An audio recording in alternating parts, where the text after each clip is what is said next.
Money. We're instructed that it consists of paper notes, metal coins, or digits that appear on a screen. We're socialized to believe it is finite rare, and therefore an object to pursue anxiously or store away. Yet, what if that description captures only its outer shell? What if money is not merely ink on currency, nor the heaviness of coins, nor the shifting numerals inside an account, but instead a living frequency, an unseen stream as vital as breathing and as responsive as a loyal companion awaiting your call? Have you ever asked for more money and then encountered only a lone dollar showing up in your world?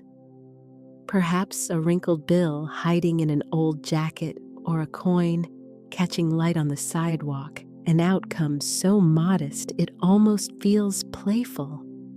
You might have exhaled in frustration, saying, "This isn't what I meant." Yet the cosmos, exact and compliant, registered your wording. You did state more money. $1 or one coin is by strict definition indeed more, and the response mirrored the literal scope of your request. Here is the principle Florence Scovel Shinn articulated: the universe responds to precise directives, and money operates as a frequency that awaits clear guidance. Picture yourself inside a vast postal hub where countless letters are sorted every second. Some envelopes, however, carry no address or destination and wander indefinitely because they lack specific instructions. Our language about money functions the same way. Saying "I want abundance" is comparable to mailing a note with no address. By contrast, affirming "I receive $1,000 by divine right, easily and joyfully" resembles a properly addressed, stamped, and dispatched letter that reliably reaches its intended recipient. Pause for a moment and let these images anchor themselves. Sense money not as an unfamiliar force, but as a helper, a stream that moves toward the container made ready for it.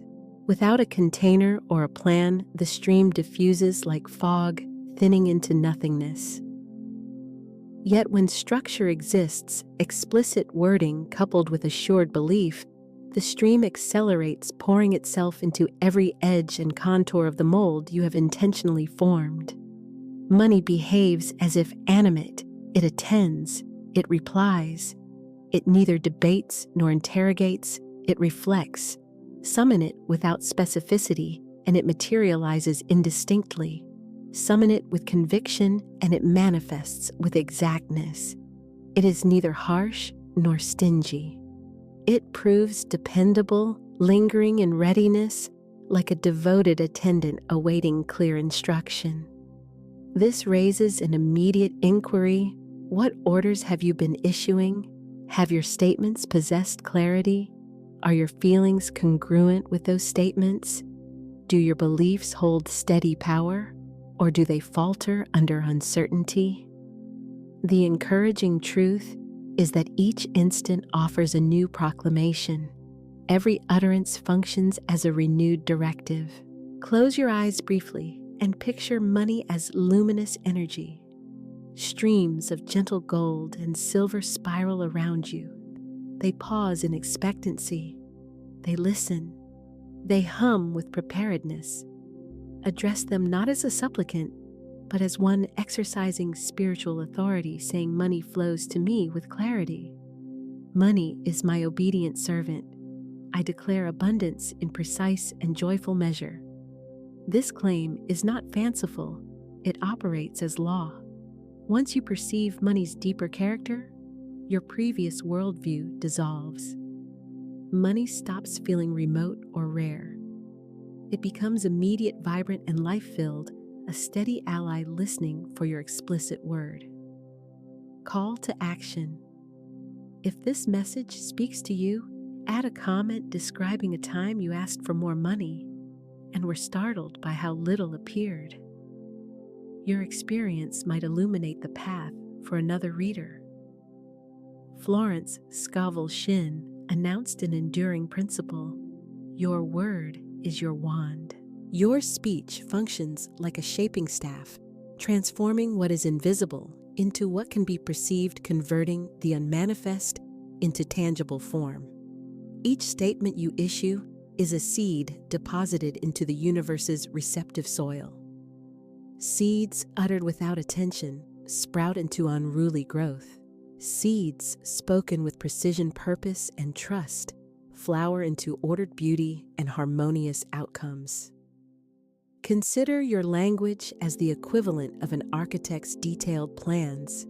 A contractor never shows up to an empty site and declares, "Just build something." Instead, construction requires a specific diagram, a measured design, and clear directives. Absent that, whatever emerges is chaos. Nevertheless, we frequently announce, "I need money," or "I want abundance," which amounts to sending the cosmos a schematic devoid of dimensions, boundaries, or foundation. The law of provision is dependable, yet without a proper plan, it has no precise specifications to reproduce. Reflect on a case in which a woman repeatedly affirmed, "I need money. I need money."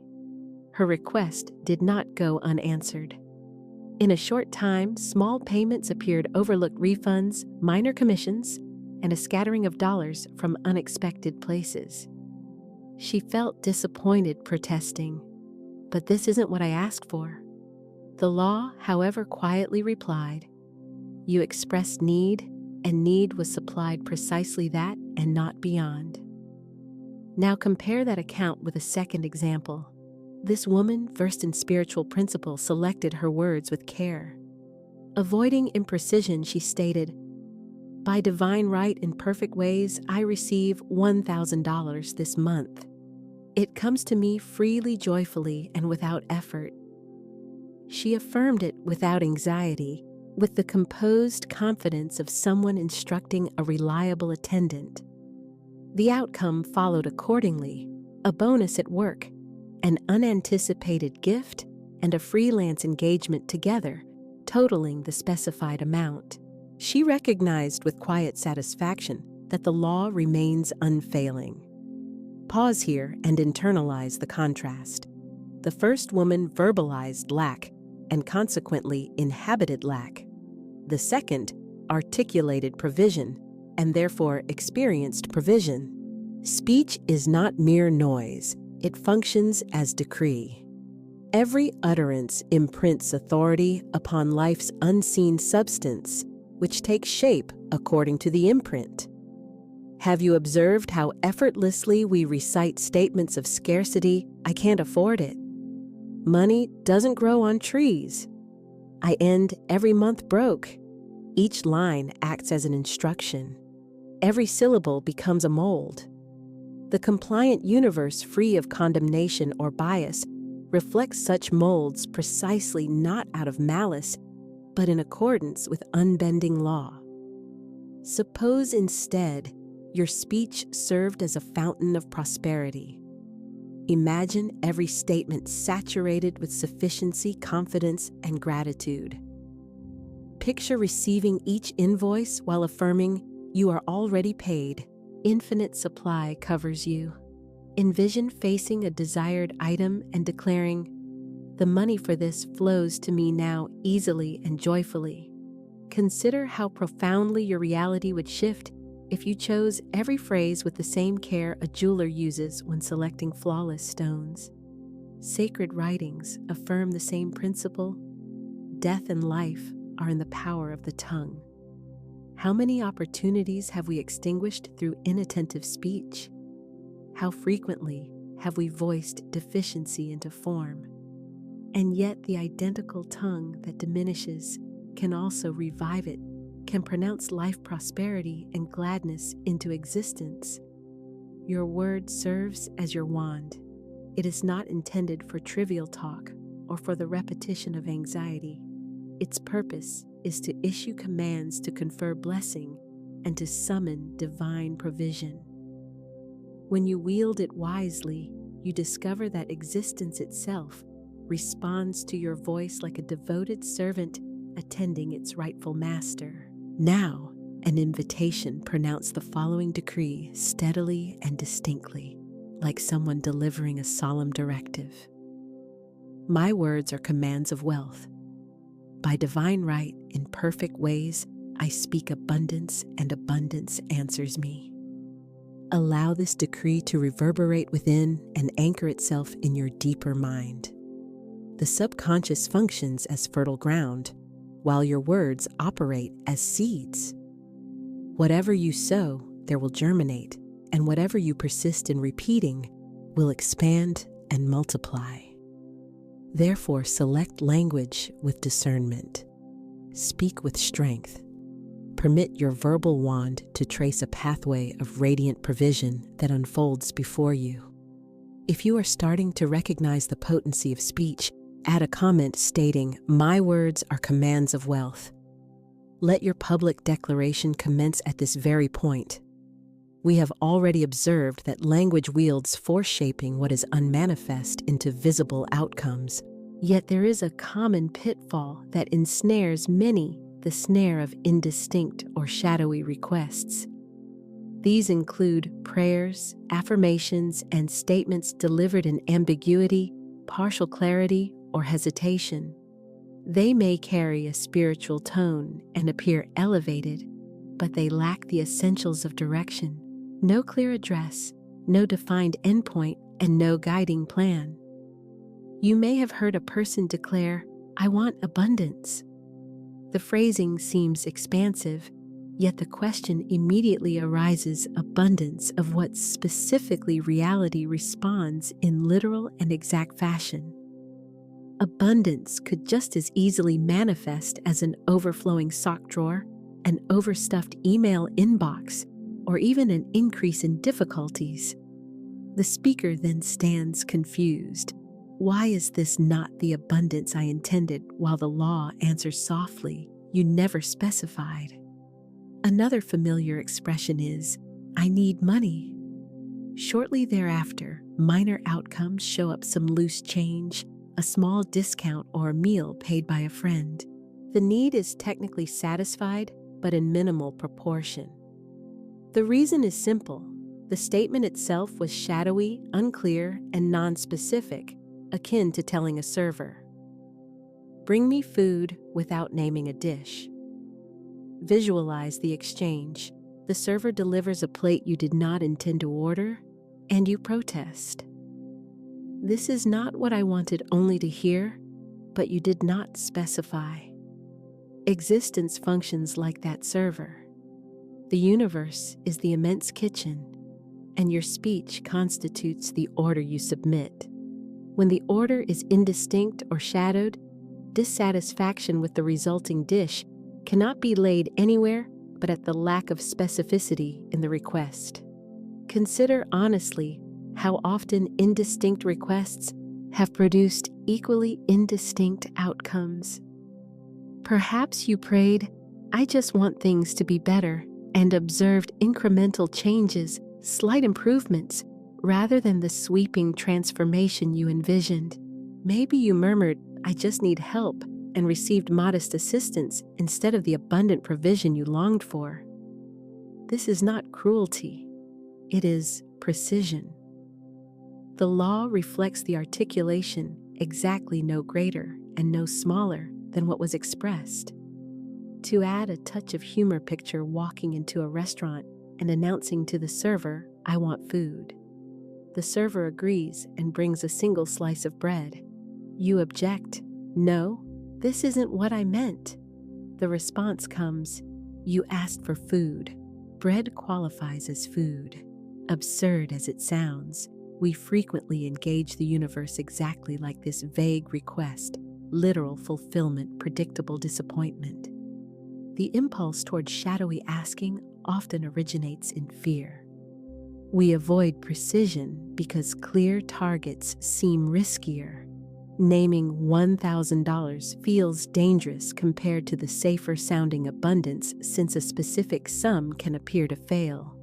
Thus, we retreat into ambiguity, sidestepping the opportunity to test and verify the law's reliability. Yet law is demonstrated not in half light, but in illumination through explicitness, clarity, and definitive terms. As Florence Scovel Shinn frequently taught her students, you cannot ask too much, for your supply is God, and God is limitless.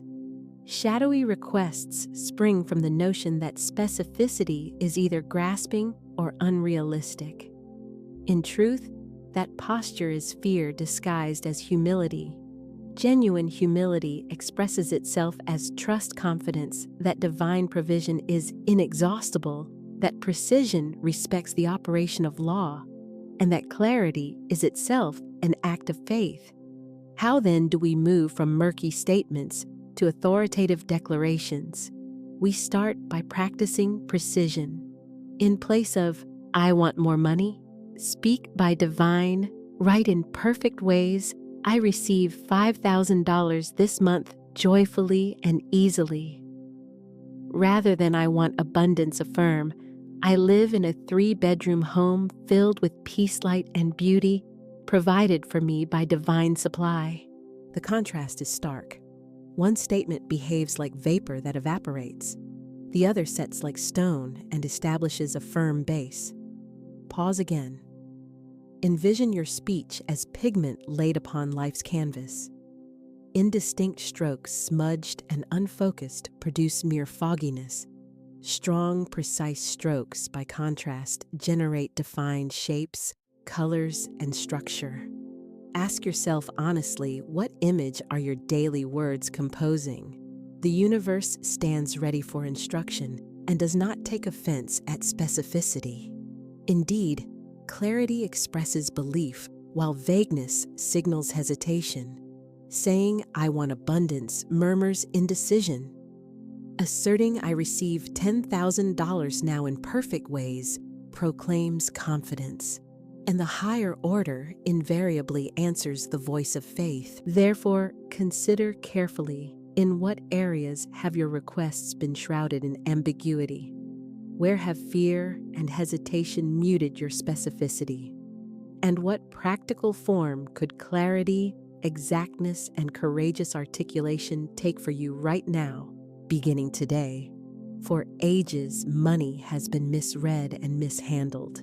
Certain people fear it, others idolize it, and many pursue it relentlessly, as though it were a harsh taskmaster, always sprinting ahead and teasing a prize that never quite arrives.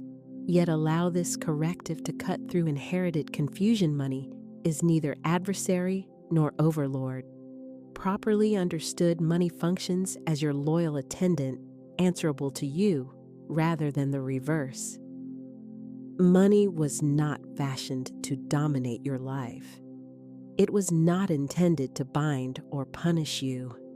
Its rightful nature is emblematic and instrumental, an obedient courier that executes the directives issued by your convictions and speech.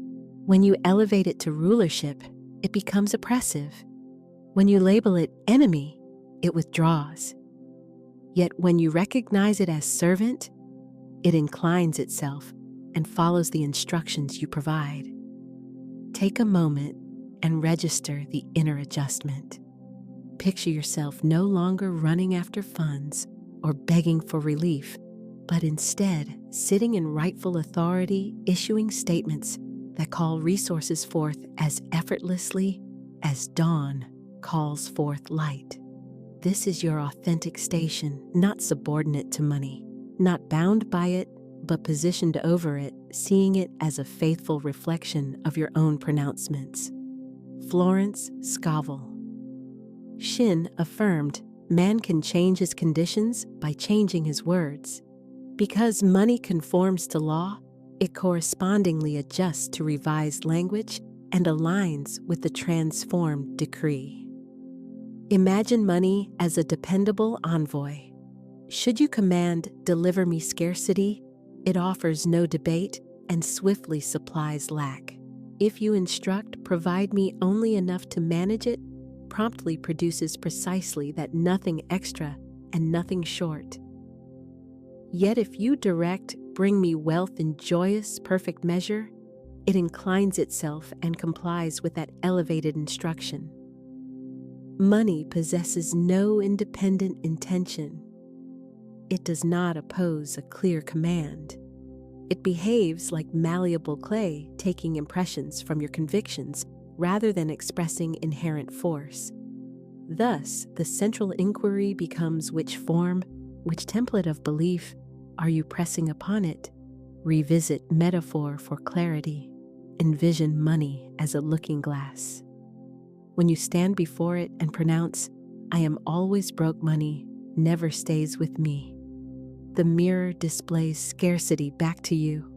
Approach it and state, "I live in divine supply and money flows to me in endless ways," and it throws back the image of abundance. The mirror offers no appraisal and declares no preference. It merely reproduces with fidelity the statement presented to it. Within this realization rests both weight and honor. If money's role is service, then your role must be stewardship and mastery. Authentic mastery does not operate through anxiety or coercion. It governs through lucidity of command and a steady atmosphere of thankfulness.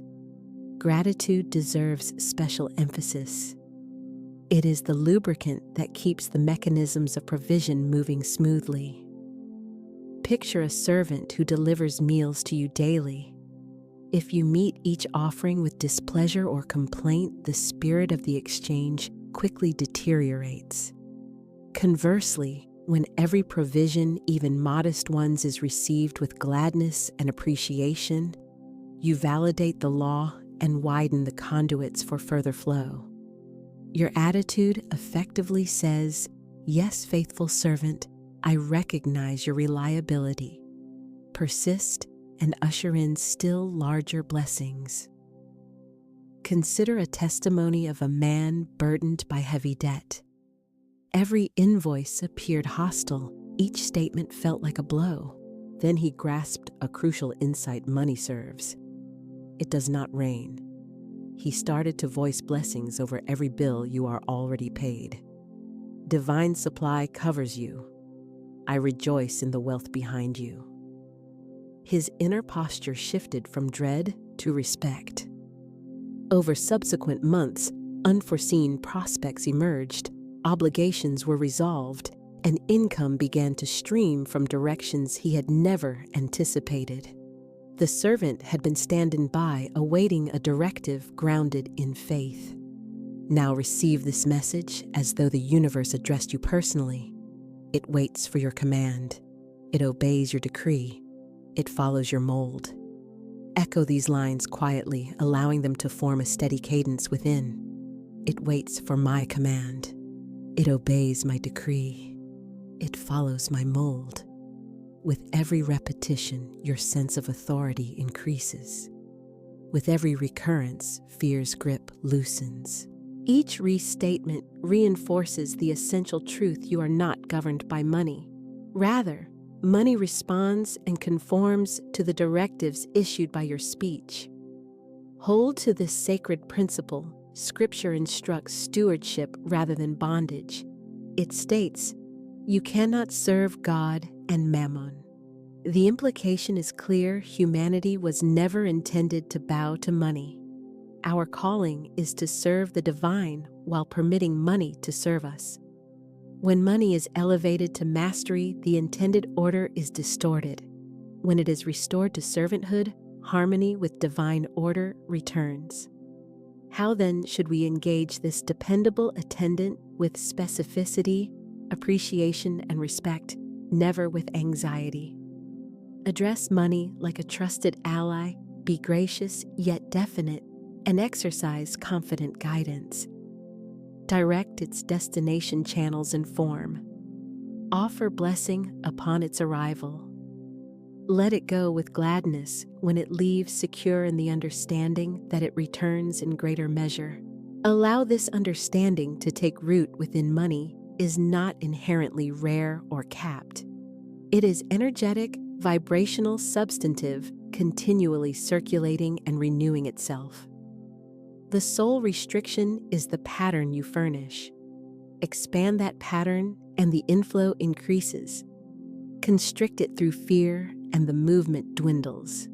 The servant does not grow weary, but it cannot pour into a container that you decline to set out. Now speak the following lines softly yet decisively, as a pronouncement of mastery. Money is my faithful servant. It waits for my command. It obeys my decree. It follows my mold. Repeat the decree once more. Notice the internal shift, physical, emotional, and energetic. Understand that this is more than optimism. It expresses spiritual law. As predictably as evening yields to dawn money, your servant responds in accordance with your command. If you sense the change taking hold, add a comment that reads, "Money obeys my words." Let us strengthen this truth collectively through shared affirmation. A governing principle exists, regular as dawn and as reliable as gravity itself. Your outcomes match your declarations with precise proportionality. No surplus, no deficiency. This unwavering mechanism can be named the law of exact return.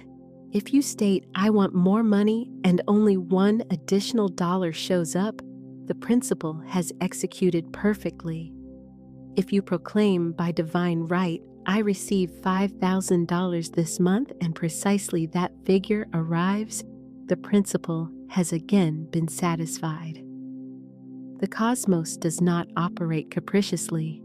It functions with numerical exactitude and consistent fidelity. Perhaps you've observed that experience often mirrors your words, sometimes without your conscious awareness. A man grumbled day after day, "I can't keep money, it slips through my fingers."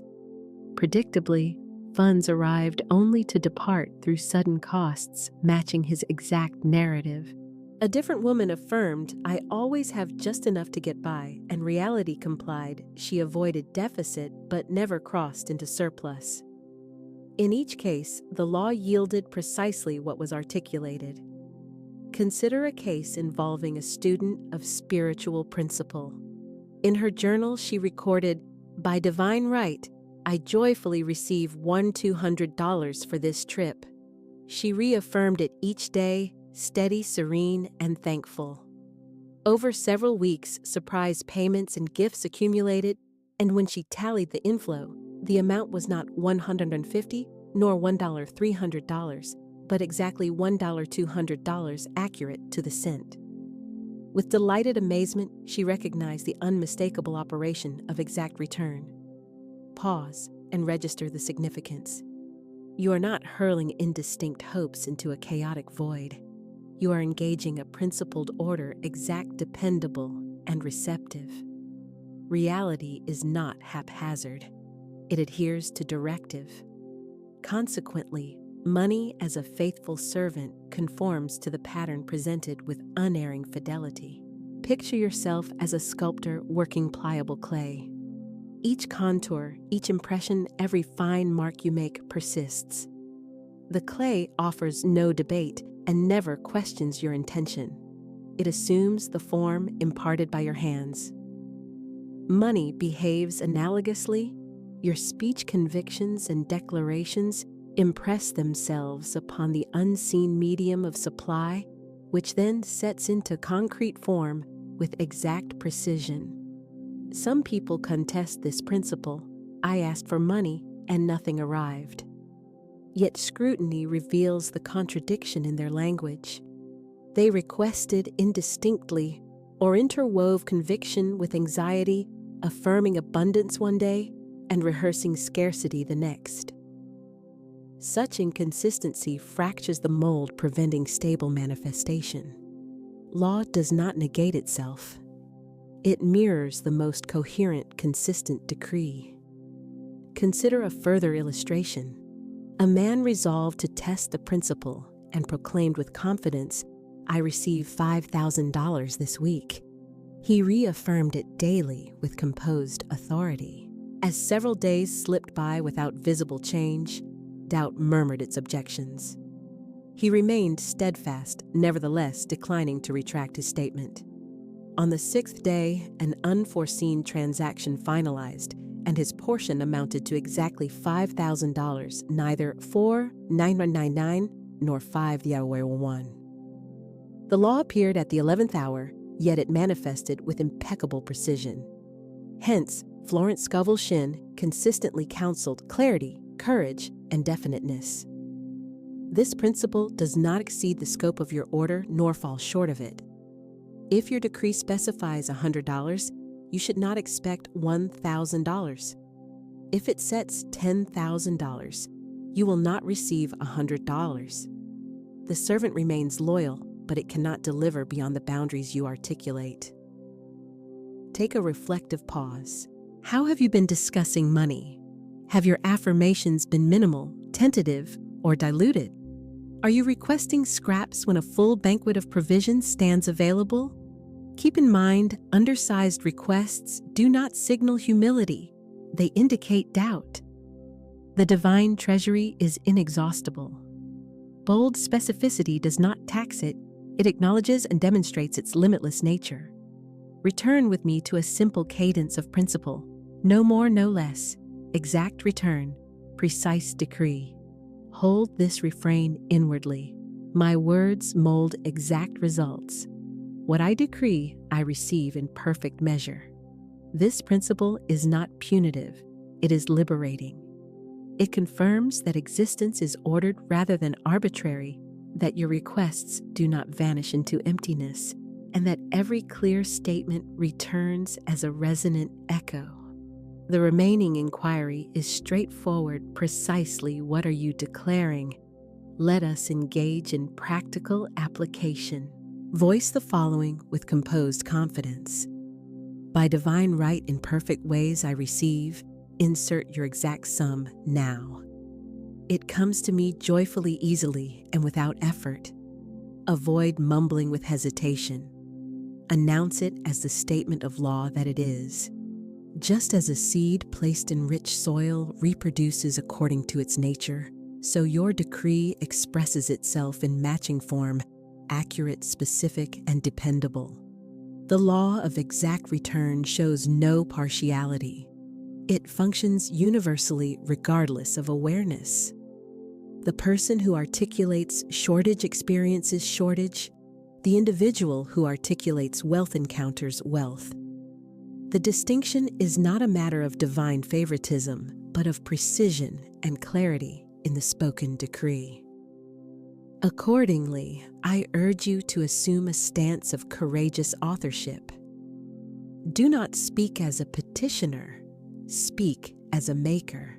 Specify the sum, the provision, and the form with exactitude, and observe how the principle, obedient and precise, supplies the outcome in perfect correspondence, neither exceeding nor falling short. In every genuine seeker's path, there arrives a threshold where the fog parts and reality is unmistakable. Your language is never incidental, your thinking is never trivial, and your proclamations are not vanishing. Breaths, they function as instruments of creation itself. Recognizing this fact is simultaneously an awakening to accountability and deliberate stewardship. Until this point, you may have spoken unconsciously, allowing your mouth to practice scarcity, permitting your heart to exhale anxiety, and letting your mind loop through uncertainty. Yet the law continued to respond unfailingly, reproducing your own directives. This is because law neither slumbers nor stumbles. It remains attentive at all times, perpetually mirroring and continuously forming outcomes from what you set forth. Pause briefly and let the realization sink in with softness.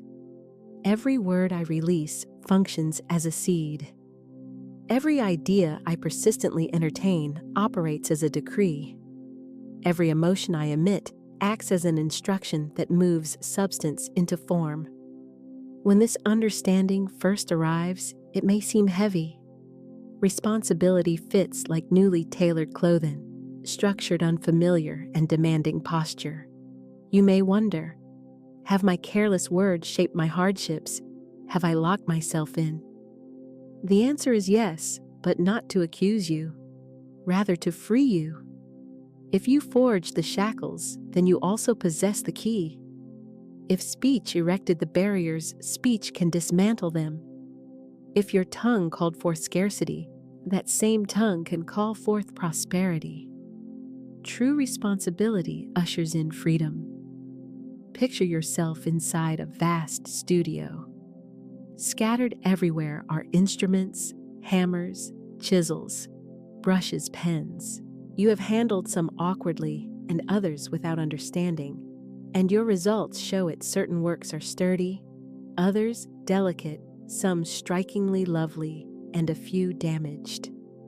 Then a master artisan arrives and announces, "These tools belong to you. Study them, apply them with discernment, and your creations will endure in splendor." That proclamation marks the instant of awakening to conscious craftsmanship. Consider the following account. For years, a man repeatedly proclaimed, "I never have enough money. Something always comes to take it away." Life complied perfectly, expenses expanded to match income, chances dissolved, and he felt ensnared and powerless. Eventually, he discovered the writings of Florence Scovel Shinn.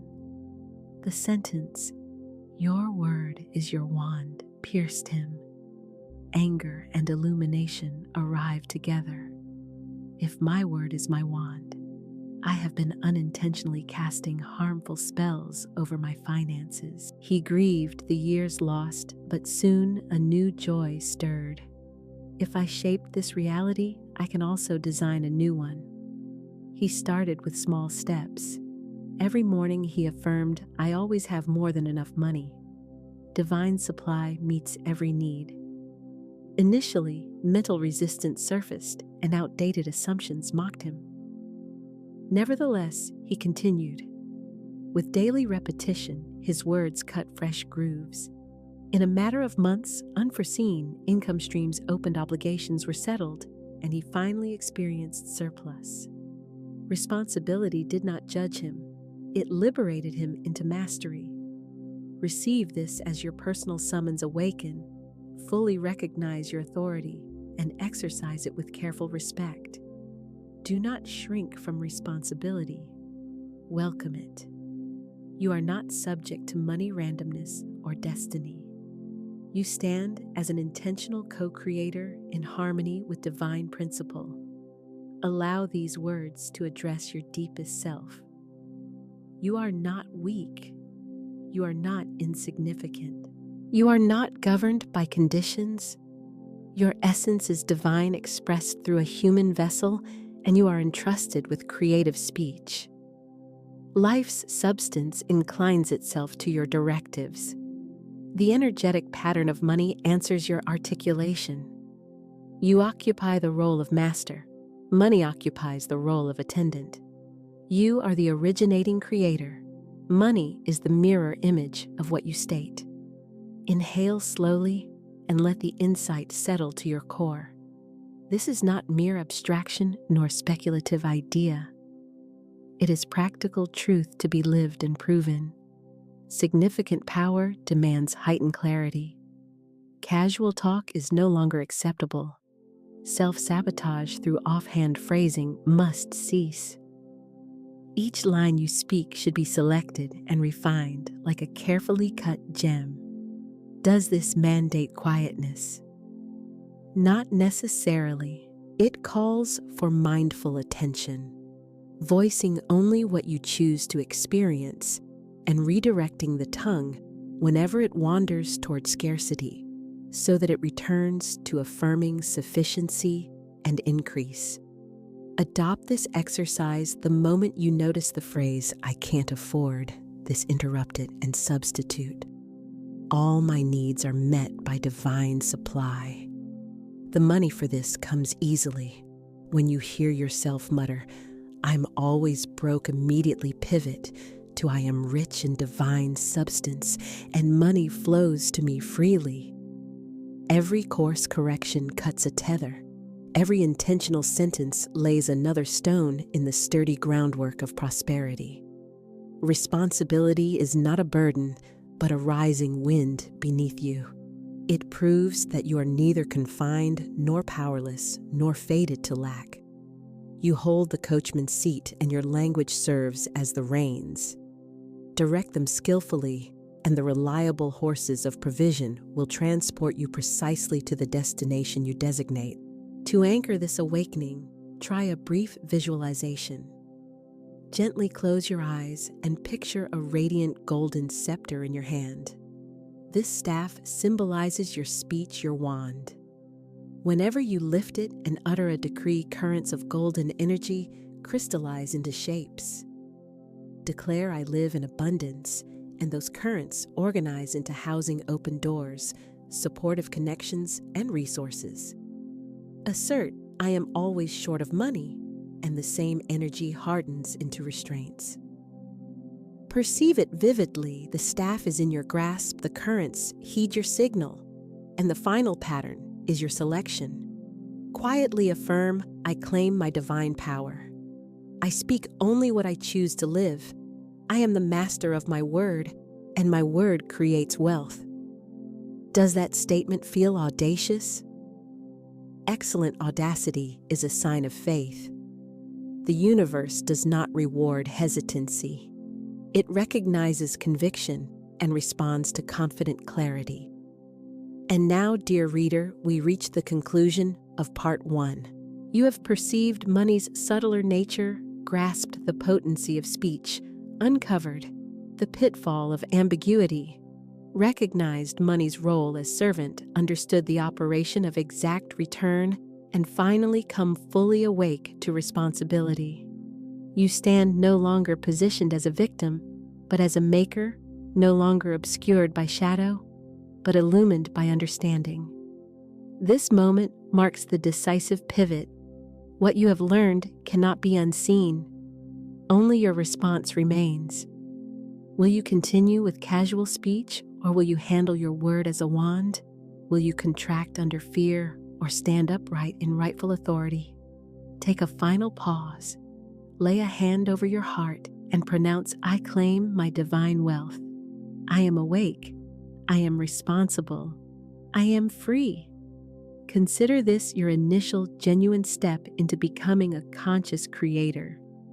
If you are prepared to assume the role of conscious creator type, I claim my divine wealth. Doing so initiates your journey. Dear friend, let us commence by dissolving the confusion that clouds our way. For years, people have prayed, affirmed, and implored for more money, abundance, or prosperity, yet seen little change. The reason is simple: imprecise requests produce empty returns. The law of supply cannot fulfill what has not been clearly specified. Imagine you are composing a letter. You sit with pen poised and address it as follows: to someone somewhere. Please send me something good. Could such a letter reach its recipient? Absolutely not. Without a destination, zip code, or name, the postal system cannot deliver it.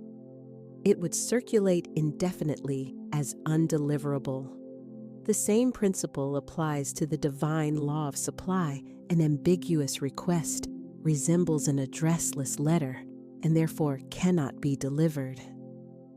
Consider how frequently you have said, "I need more money. I wish for abundance. I want financial freedom." The law attends carefully.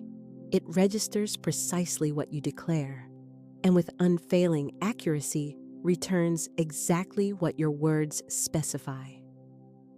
If you state, "I need more money," the universe may present a single coin in your path.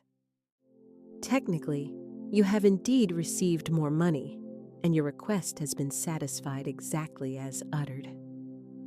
I knew a man who nightly prayed with sincerity, "God, please send me more." The very next morning, he discovered a crumpled $1 bill on the sidewalk. He picked it up, initially pleased, then chuckled, realizing, "This is not what I meant." Yet it was in literal terms precisely what he had requested. A woman reported that she affirmed abundance, and the following day a neighbor delivered a heaping basket of garden zucchini. She indeed received abundance, specifically an abundance of zucchini. The law functions with perfection, neither delayed nor erroneous, but it is exacting. Vague orders yield correspondingly vague outcomes. Therefore, let us heighten awareness. Start observing imprecision in your own language terms, like moresome abundance and prosperity. Though appealing, such words carry no addressing details. Speak this aloud: I want more money. Notice the sensation it evokes. Does it feel complete, or more like a half-open door? Something unresolved and incomplete? Now declare aloud: I call forth $500 now. Can you sense the contrast? One statement is nebulous like a cloud. The other is focused like a clear beam of light. Vagueness causes drift. Precision creates an anchor. Allow me to illustrate with a real-world example. A young woman I knew continually affirmed, I need money. I need money. She remained fatigued, anxious, and troubled, and her circumstances stayed static. During a conversation, I asked her, what do you mean by money? How much? By when? She laughed uneasily and replied, well, I just need some. We sat together and reformulated her decree. For the first time, she stated aloud, I receive $500 now in perfect ways. Within 3 days, a long-absent friend contacted her, explaining he had borrowed $500 years prior and wished to repay it at once. She was amazed the precise amount manifested promptly. Her indistinct request transformed into a specific directive, and the law responded accordingly. It is nearly comical we request more money and then puzzle over finding a few coins. We ask for abundance and end up with mountains of zucchini stacks of unsolicited mail or a stream of free samples at the store. The universe is not ridiculing our desires. It is complying with our instructions. Yet it cannot deliver what we have failed to specify. Picture a restaurant setting. The waiter asks, what would you like? And you answer, oh, just bring me food. He might deliver toast or even a single olive. When it arrives, you object. But that's not what I meant. Indeed, it precisely matched what you actually said. The law of supply functions like the universe's most compliant waiter. It does not argue. It provides exactly what the order specifies. Now let us practice. Pick up a notebook and pen for this guided exercise. Exercise 1. Transform vague requests. List 5 imprecise requests you have made previously. Illustrations: I want more money. I need abundance. I hope for prosperity. I just want financial freedom. I want a better life. Next, restate each one with specificity. I call $1,000 to arrive in divine order by October 15th. I receive $5,000 now with ease and joy. I decree $10,000 flows to me by the end of this month. I am supplied with $50,000 for my perfect freedom. I live in wealth harmony and exact supply now. Can you sense how precision increases power and conviction? Let us conclude this lesson with an affirmation. Please say aloud, I erase vagueness from my speech. My words are exact, my wealth is precise. I call money by name, and it comes to me now. Take a deep breath and notice how your body shifts as you articulate precise language. Having recognized the mistake, we can affirm the truth. Imprecise language yields indeterminate results, while precise language summons exact supply. You would never address a letter to somewhere. You would include the recipient's full name, street, and city. In the same way, we must address money with clarity and precision. Our next step is to practice the sacred discipline of specifying the exact amount. The law of supply stands ready to deliver, but only after you issue a complete and exact order. Having cleared the confusion of vagueness, we are prepared to embrace the exactness of truth. The universe operates without confusion, precisely mathematically and in order. As the stars keep perfect orbits and tides move by set rhythms, the law of supply likewise delivers precisely what is summoned. However, it demands a precise address. It requires the number. Numbers possess a sacred quality. They carry vibration frequency and distinct identity. Declaring, "I call $5,000 now," strikes a clear tonal note like a perfect chord the universe recognizes and answers. By contrast, saying "I want abundance" resembles pressing random piano keys, noise without coherence or harmony. By stating a specific figure, you issue a clear instruction to the law of supply. Not 4,999 or 5011, but precisely $5,000, and in due order, that exact amount appears. This explains why Scripture states, "Ask believing, and it shall be done." To ask with belief is to ask with precision, firmly, and without hesitation. Picture the restaurant scenario again. You take your seat, the waiter approaches and asks, "What would you like today?" If you answer, "Just bring me food," he might set down a lone slice of bread. Technically, your request has been fulfilled exactly as spoken. However, if you state, "I would like the grilled salmon with lemon butter and a glass of sparkling water," he will deliver precisely that combination. The universe functions the same way. Your decree operates as your order. Imprecise petitions yield indeterminate outcomes, while specific requests produce exact fulfillment. I once knew a man who, after years of financial struggle, chose to experiment with this principle. Rather than saying, "I need more money," he wrote, "I receive $1,000 now," and repeated it consistently. Within a week, he received an unanticipated refund for a previous overpayment. The amount was exactly $1,000. Another woman wished to enroll in a course costing $5,000. She penned the decree, "I call $5,000 to arrive for my tuition in divine right ways." Within 2 weeks, a relative called and offered to give her the exact amount without her having voiced the need. Such outcomes illustrate the tangible power inherent in precise specification. Recording a specific figure is not casual notation. It is akin to entering a sacred covenant with the law of supply. Your pen functions like a clarion trumpet. Your page serves as an altar for your decree. Compose the decree as if you were stamping it with a seal in the courts of heaven. I call forth $10,000 to arrive in divine right ways by September 30th. Do not doubt and do not vacillate.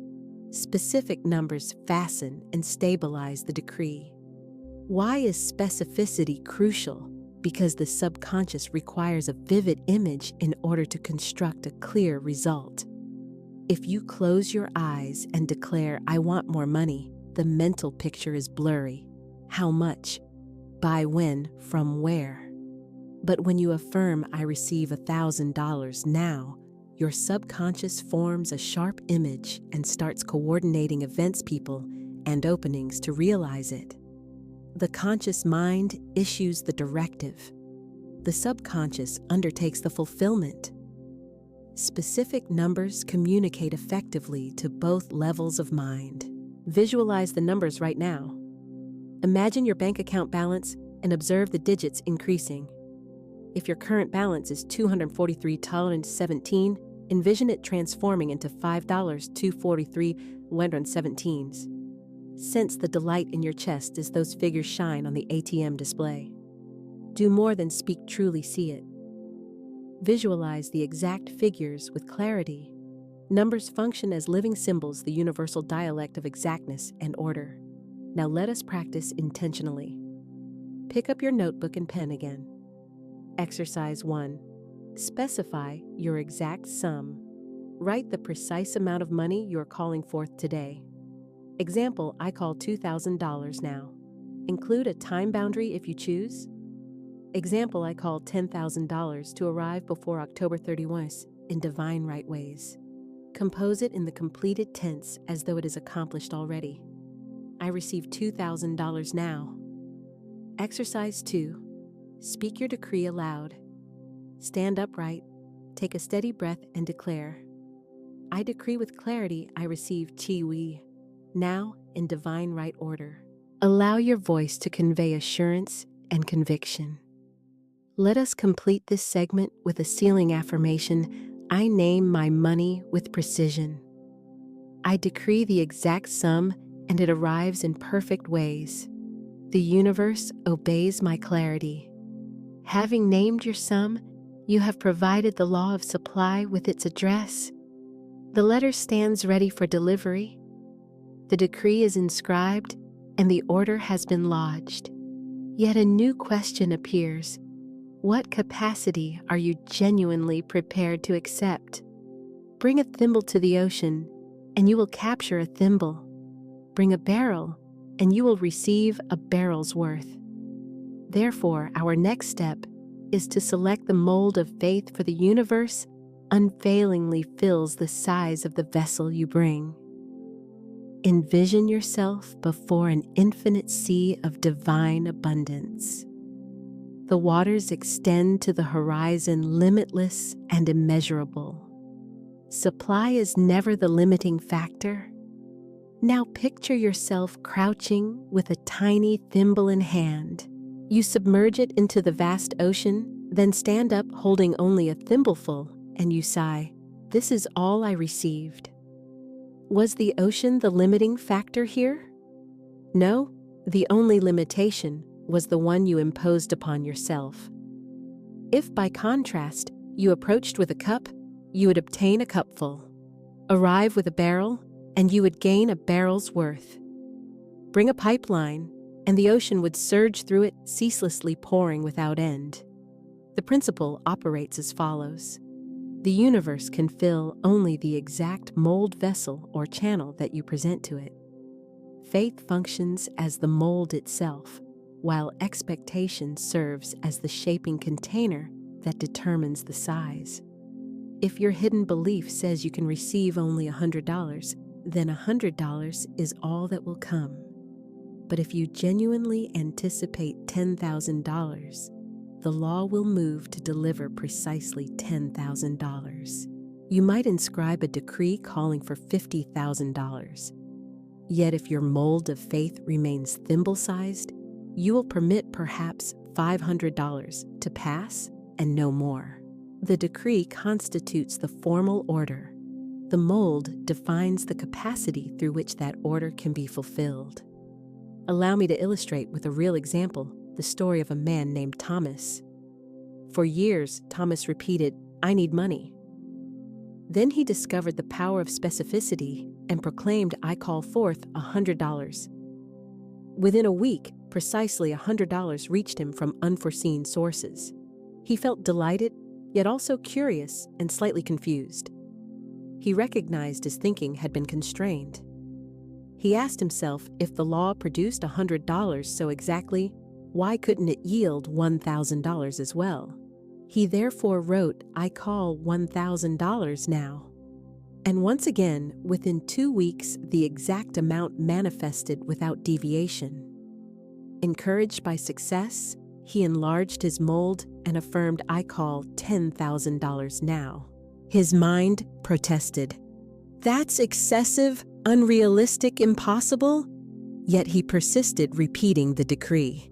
In 2 months, a long-forgotten investment matured and paid out exactly $10,000. Thomas grasped the essential truth: the ocean of supply is boundless, but he had been approaching it with a thimble. When he dared to carry a larger mold, the inflow increased accordingly. Many people diminish their mold because of misplaced humility.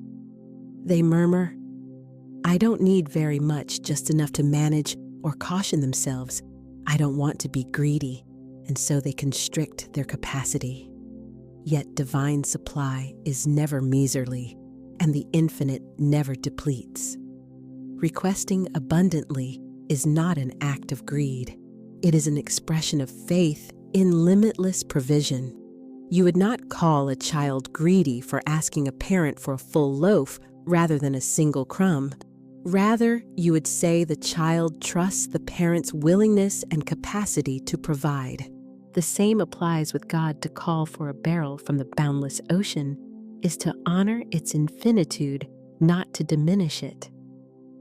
How then do we enlarge the mold of faith? We do so by practicing bolder declarations and raising our expectations incrementally, step by deliberate step. Initially, you may encounter inner pushback. The mind may whisper, "Impossible." Yet consistent affirmation stretches the subconscious, allowing it to accommodate more. Begin from your present edge. If $500 feels credible, decree $500. When it arrives, extend to $5,000. When that manifests, affirm $50,000. Each realized step widens the mold further. Faith strengthens through practice. It increases by being exercised. Envision yourself at the shoreline of the infinite sea. You hold a thimble, dip it in, and laugh because it is comically small for such immensity. Now exchange the thimble for a cup, then upgrade to a barrel, and finally imagine a vast golden pipeline extending from your hand to the horizon. Feel the unstoppable surge of water flooding through infinite and unending. This sensation portrays faith itself, expanding into greater capacity. Let us move into guided practice together now. First, identify your present mold. Note the exact amount you specified in the previous exercise. Then ask honestly in your inner picture, what size does that amount resemble? A thimble, a cup, a barrel, or a sweeping pipeline to the ocean? Pay attention to any resistance that arises. The resistance itself is a marker showing the current size of your mold. Next, consciously replace the mold. Close your eyes and picture the undersized vessel you've been hauling. Gently set it aside. In your inner vision, pick up a larger container.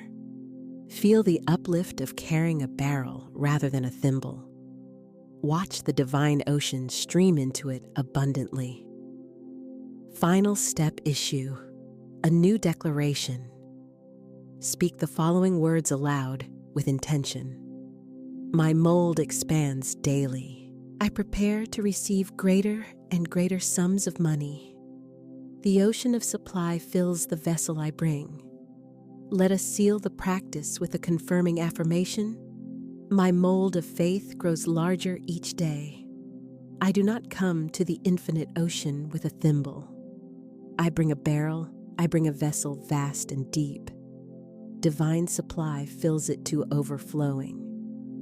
At this point, your decree is unambiguous, and you have intentionally selected your mold. You recognize the ocean is infinite, and you have bravely chosen to present a larger vessel to meet it. Paraphrased text. How then is what you have requested actually constructed by the universe? The process starts with an invisible blueprint. Our next step takes us into imagination's workshop, because visualization serves as the mental mold, the pattern from which your money and outcomes take shape. All buildings originate as drawings, and every invention starts as an image. The Wright brothers envisioned their flying craft well before it ever left the earth. Your wealth follows the same law. It must first exist in vision before it can appear in material form. Florence Scovel Shinn taught that imagination acts like mental scissors, cutting and shaping life to match the inner pattern you maintain. When you visualize a precise amount, seeing, feeling, and holding it in awareness, you are crafting a definitive blueprint that the law of supply then follows. An indistinct mental picture resembles a smudged sketch. The builder cannot interpret it, and the subconscious lacks the instructions to generate a result.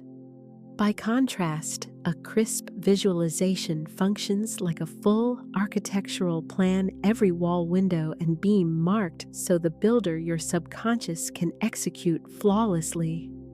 Saying, "I want more money," yields a fuzzy inner image. Declaring, "I received $10,000 and here it is in my account," crystallizes the picture into sharp clarity. The clearer the image, the faster the corresponding manifestation tends to appear. Contemporary science corroborates a long-held mystical insight. The brain often treats vividly imagined experiences similarly to physical events. For instance, athletes who visualize victory activate muscle patterns akin to actual running. Likewise, when you picture money in your account, your body, mind, and emotions begin aligning as though it already exists. The subconscious accepts the visualization as reality and starts arranging circumstances to mirror that internal picture. Close your eyes for a moment and take a slow, deep breath. Envision yourself at an ATM, insert the card, enter your code, and observe the screen illuminate. Now see the precise balance you have decreed. The numbers appear: $10,000 or $50,000 or $100,000, whatever amount you specified. Let joy rise in your chest as the digits glow. Notice the soft hum of the machine, the crisp scent of bills as you withdraw cash, and the texture of the notes against your fingertips. Acknowledge it is real, present, and the blueprint has now been drafted. Open your eyes gently. Visualization extends beyond numbers on a display. Envision yourself actually living with the money. Imagine settling bills effortlessly. Hear yourself say, "Paid in full." Feel the serene joy that accompanies financial freedom. Visualize the car you drive, the home that shelters you, and the journeys you take. Even taste your morning coffee infused with the assurance of financial liberty. The more sensory detail you engage, the more robust and compelling the blueprint becomes. I knew a woman who declared wealth yet failed to visualize it distinctly. She repeated, "I want money, I want freedom," but when asked, "What does that look like?" she had no concrete answer. Several months elapsed without noticeable change. Eventually, she started picturing her account balance at $5,000. She practiced daily seeing the digits and feeling their reality. Within weeks, she received exactly $5,000 from a forgotten settlement. Previously, the blueprint was absent. Once created, it provided a channel through which supply could flow. First, 5-minute blueprint practice. Every morning, set a 5-minute timer. Close your eyes and visualize the exact amount you've called forth. See it in your account. Imagine spending it with ease and feel the money in your hands. Next, sensory-rich wealth visualization.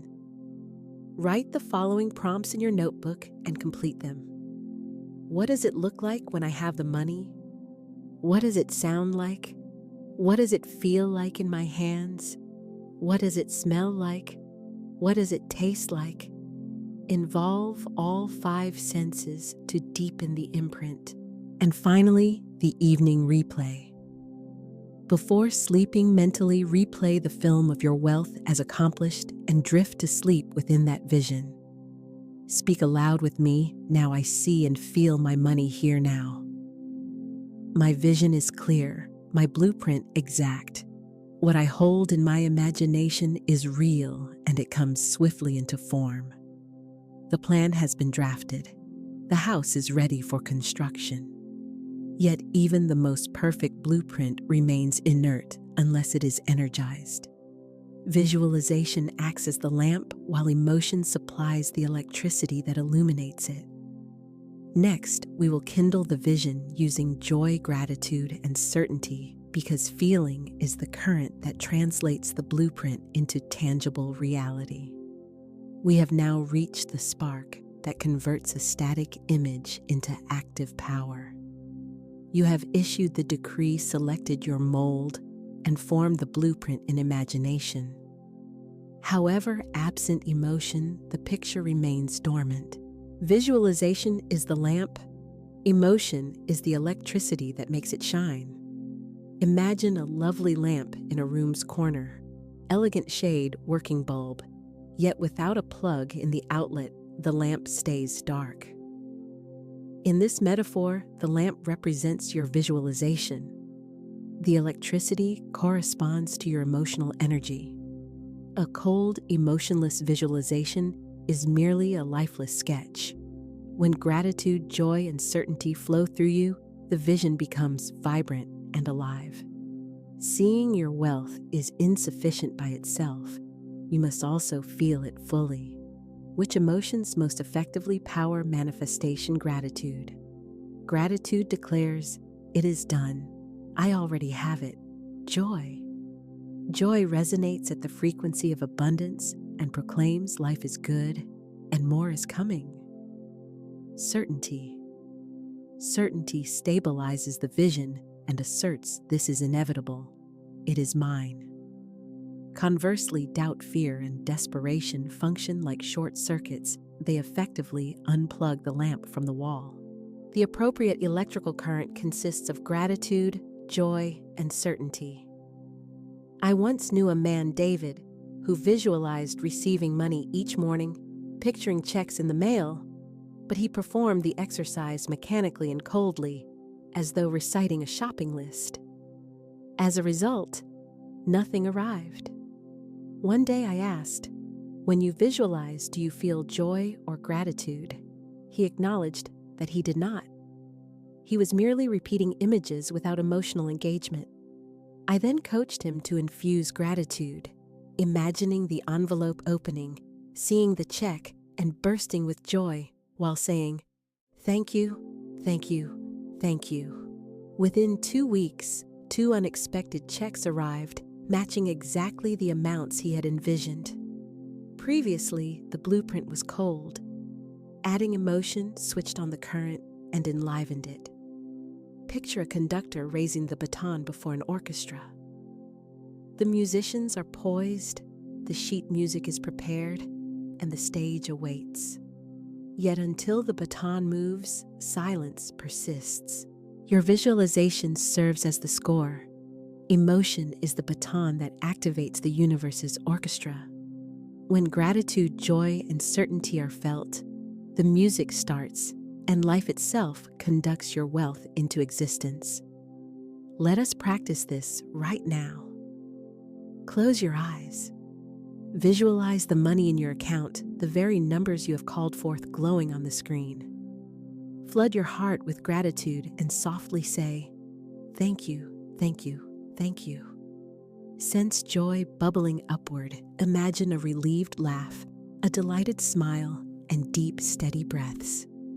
Now anchor the state with certainty. Nod and affirm, "This is mine, this is done." Open your eyes and observe how vibrant, present, and alive the vision now feels. Gratitude proclaims that the cycle is complete. When you practice genuine thankfulness, you are effectively stating, "This has already happened." The law of supply unfailingly mirrors your interior condition. When you feel scarcity, you summon further scarcity. When you embody gratitude, you invoke the outcome of completion. Gratitude is far more than courteous behavior. It functions as a definitive signal that you already possess the thing desired. Joy exerts a magnetic pull. The frequency of joy announces to life more inviting, continued increase. Notice how opportunities seem to gather around those who radiate joy. People naturally enjoy giving to the joyful because joy expands and multiplies wherever it is expressed. When you visualize while feeling joy, you bring yourself into alignment with the core vibration of abundance itself. Certainty serves as the anchor that keeps your ship steady. Absent certainty, The gusts of doubt will toss your decree from side to side. Certainty declares, "This is real. This is inevitable. I cannot miss what is mine." Even when external appearances seem to disagree, certainty sustains the inner image faithfully until it finally takes form. Exercise 1. Gratitude Amplifier Practice. Every morning, immediately following your visualization, write down 3 items you are already grateful for. Then include the sum of money you have called forth, treating it as present and accounted for. Example: I am grateful for my health, my home, my friends, and the $5,000 in my account now. Exercise 2. Joy Burst Activation. After completing your visualization, stand, stretch fully, and laugh out loud for 30 seconds. It may seem silly initially, yet it saturates your vision with the energy of joy. Exercise 3. Certainty Anchor. Ritual. Place your hand over your heart and declare, "It is mine. It is done. I cannot miss what belongs to me. Speak with me now." My gratitude electrifies my vision. My joy powers my wealth into form.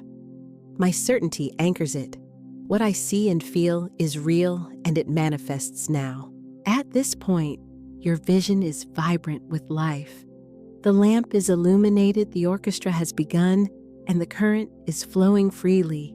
Yet a living vision housed in the heart must also be summoned into sound, because spoken words operate as the trumpet call that initiates creation. In the next step, we will vocalize the decree, articulating the precise sum with power, cadence, and certainty, so the universe can hear clearly and respond in obedience. Up to now, you have written your decree, enlarged your mold, drawn the mental blueprint, and energized it with emotion. The next movement is the trumpet call itself. You must voice it aloud. Spoken words carry specific vibrations. They are more than simple sounds. They are forces, currents, and living seeds cast into the unseen realm. The blueprint has been drafted, the lamp shines, and the emotional current is flowing. Now arrives the trumpet call that beckons the invisible into visible form. Spoken words. Words are never just sounds. They are vibration, energy, and substantive power. Florence Scovel Shinn taught your word is your wand. The words you speak create your destiny.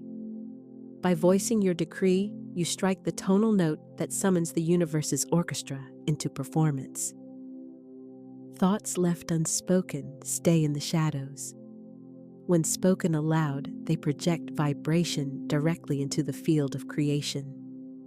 Your voice transports the decree from the realm of imagination into tangible substance. Imagine a trumpet positioned at the forefront of a vast army. The soldiers wait in silence. The camp is motionless. Then the trumpet sounds, and the entire force awakens, moving into coordinated action. Your spoken decree functions as that trumpet blast, stirring invisible forces, opening channels, and activating opportunities. Without the call, the army sleeps. With the call, it advances to fulfill precisely what your words have commanded. Always declare in the present tense, "I receive $5,000 now." Do not say "I will receive," because I will shifts fulfillment into tomorrow, and tomorrow perpetually recedes. Avoid "I want," since "I want" announces lack, and lack tends to reproduce itself. Say instead, "I receive. I have. It is mine now." Your language must arise from completion rather than yearning. I once knew a woman, Maria, who silently affirmed wealth for a long time with minimal results. Then she began speaking aloud each morning, "I receive $2,000 now," in perfect ways. Initially, she felt awkward and her voice wavered, yet within a week, the decree felt natural, vibrant, confident, and assured. Before the month ended, she received precisely $2,000 from an unforeseen freelance assignment. Her inner vision had simply awaited the activating trumpet call of spoken sound. Another individual, James, affirmed daily, "I am supplied with $10,000 now." Within 6 weeks, a business agreement closed for exactly that sum. He remarked, "It was as if the words had gone ahead of me and prepared the way." When voicing your decree, deliver it with rhythm and deliberate cadence. Stand upright, breathe steadily and deeply, and speak with conviction. Allow your words to carry a musical quality. Do not mumble or whisper timidly. Speak as one who issues a confident command. The law attends to tone as surely as it does to vocabulary. Speak with firmness, joy, and gratitude. Right now, rise and join me. Set your feet shoulder-width apart and rest your hand upon your heart. Take a full, steady breath. Now declare aloud, "I receive now in divine right ways. It is mine. It is done. I rejoice in my supply." Sense the vibration resonating in your voice. Allow it to echo through the room and reverberate throughout your body. Understand, this is not begging or mere requesting. This is a decree and authoritative statement. Exercise 1. Daily Decree Practice. Every morning and evening, stand before a mirror and pronounce your decree 3 times aloud, maintaining eye contact with yourself as you speak. Exercise 2. Walking Declarations Routine. While walking outdoors, repeat your decree in rhythm with your steps, allowing your body to anchor the vibrational pattern. Exercise 3. Power Breath Link. Prior to declaring, inhale deeply into your abdomen. As you exhale, speak your decree with strength. This couples breath to word, amplifying its force. Speak with me now. My words are alive. My decree is law. I declare my money in present tense, and it comes swiftly into form. My voice is the trumpet of supply. Here is an essential warning: even the most precise decree may be nullified if contradictory words slip into your speech. If you decree wealth in the morning, yet later mutter, "I can't afford this," you are planting weeds in the garden intended for abundance. In the next step, we will learn to guard the tongue, catching rival words early and canceling them before they can take root. Only speech aligned with wealth can keep your decree vibrant and alive. You have pronounced the decree, and your words have gone out like a trumpet blast. Yet beware, even the clearest decree can be revoked when rival phrases sneak into your conversation. Consider your decree a cultivated garden. You plant a flawless seed, "I receive $10,000 now." Later you remark, "I'll never be able to afford that a weed." You sigh, "Money never stays with me another weed." You complain, "It's so hard to get ahead, still more weeds." If these weeds are permitted to grow unchecked, they will smother the wealth seed entirely. Your decree carries the force of law, but rival words contradict that law. The universe cannot fulfill 2 opposing commands simultaneously.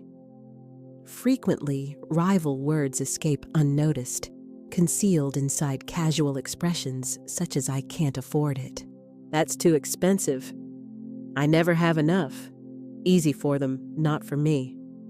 "Money is hard to come by." Each of these phrases acts like a cancellation notice, sending a fresh order into the universe that effectively says, "Do not deliver my supply." I once worked with a woman named Sarah who diligently declared, "I receive $5,000 now," speaking it each day with vigor. However, during ordinary conversation, she frequently remarked, "I'll never be debt-free. I can't afford what I want." Her decree possessed power, yet her rival words held greater influence because they were spoken more frequently. Her garden had become choked with weeds. I instructed her to apply immediate correction. The next time she said, "I can't afford it," she paused and declared aloud, "I cancel that. I receive $5,000 now in perfect ways." Within a few weeks, her supply began to move. Once the weeds were pulled, the seed finally had room to grow. The instant you hear a rival phrase come from your mouth, stop. Say aloud, "I cancel that," and immediately restate your decree. This practice is equivalent to uprooting a weed before it spreads and overtakes the garden. Initially, you may cancel frequently. Do not be discouraged. It signifies awakening. Soon, your everyday speech will align naturally with wealth. Picture a gardener caring for a lovely plot, roses, lilies, fruit trees, and noticing that weeds spring up overnight. Does she become hopeless? No. She kneels, removes the weeds, and keeps watering her flowers. The same applies to your words. Do not despair when rival speech appears. Simply remove it, cancel it, and continue nurturing your decree. Exercise 1. Awareness Journal for Speech. For an entire day, record every negative money-related phrase you utter. Refrain from judgment, just observe. In the evening, convert each statement into a positive decree. Example: rival word, "I can't afford this." Correction: "I can afford everything I need. My $10,000 arrives now." Exercise 2. Immediate cancellation drill. During the week, anytime a rival phrase slips out, pause immediately and say, "I cancel that. Only wealth flows through my speech." Then promptly repeat your decree. Exercise 3. Partner practice, accountability. If you share this path with a friend, agree to notice each other's rival words. Offer gentle reminders to cancel and redeclare immediately.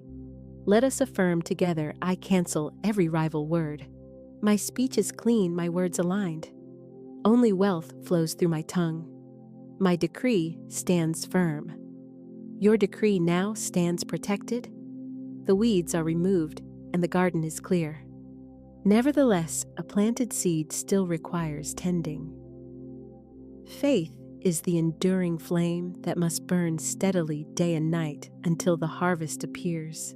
In the next step, we will learn how to keep that flame alive, guarding against impatience and letting joy serve as the steady light guiding your wealth homeward. You have spoken your decree and canceled rival words. Now arrives the final and most delicate responsibility: maintaining the flame of faith. Envision a lantern glowing softly at night. Its steady flame illuminates the path in front of you. Your faith is the same once ignited. It requires daily tending, not with frantic striving, but with calm, consistent steadiness. Faith is not a brief shout that dies away. It is a lasting flame that endures over time. Many people plant the seed of a decree and ignite the flame of faith, yet moved by impatience, they end up unearthing the seed prematurely or snuffing out the very flame they lit. They begin to wonder and say, "Why hasn't it happened yet? Where is it? Maybe it isn't working." Such statements dim the inner radiance. Impatience becomes the gust that extinguishes the lantern's flame. Joy, however, keeps the flame vibrant and alive, while gratitude acts as steady fuel that continually nourishes it. Picture yourself crossing a fierce storm carrying a lantern. The wind howls and rain lashes, yet you carefully guard the flame, cupping your hands around it and shielding it until the tempest subsides. Your decree functions like that lantern. External conditions may seem gloomy, bills may come due, delays may arise, but if you protect the flame, the light persists and continues guiding you toward supply. I once knew a man named Robert who declared, "I receive $20,000 now." Initially, nothing appeared to change. Weeks slipped by, and his friends urged him, "Give up. It doesn't work." Yet Robert kept his inner fire burning. Every morning he proclaimed, "The 20 $2,000 is mine now. The law is working, renewing his certainty daily. After 3 months, his company announced employee bonuses, and he was awarded precisely $20,000, matching his decree exactly. He later said, "It came just when I would have given up if I hadn't kept my faith burning." Consider fruit growing on a tree after planting the seed begins its concealed labor underground. Roots extend deeply long before branches show, and blossoms emerge well before the fruit finally ripens. Faith relies on what cannot yet be seen. You do not scold the seed with "grow faster." Instead, you water it, wait patiently, and trust that growth is underway. Your decree works the same way. Once voiced, it has already begun its course. Faith waits with calm certainty, knowing fulfillment is progressing. Gently close your eyes and take a deep, steady breath. Envision a small flame glowing within your heart, golden steady and warmly radiant. This inner light is your faith. Imagine the flame shining throughout your body, illuminating the path ahead and growing brighter with every repetition of your decree. Now picture external winds, doubt, fear, and delay pressing against the light. The flame holds steady. You cup your hands to shield it, protecting it with a quiet smile, because you know it cannot be put out. This sacred flame will continue burning faithfully until your decree is fully realized. Open your eyes, gently recognizing that the light remains present with you now. Exercise 1, Faith Log, Daily Proof.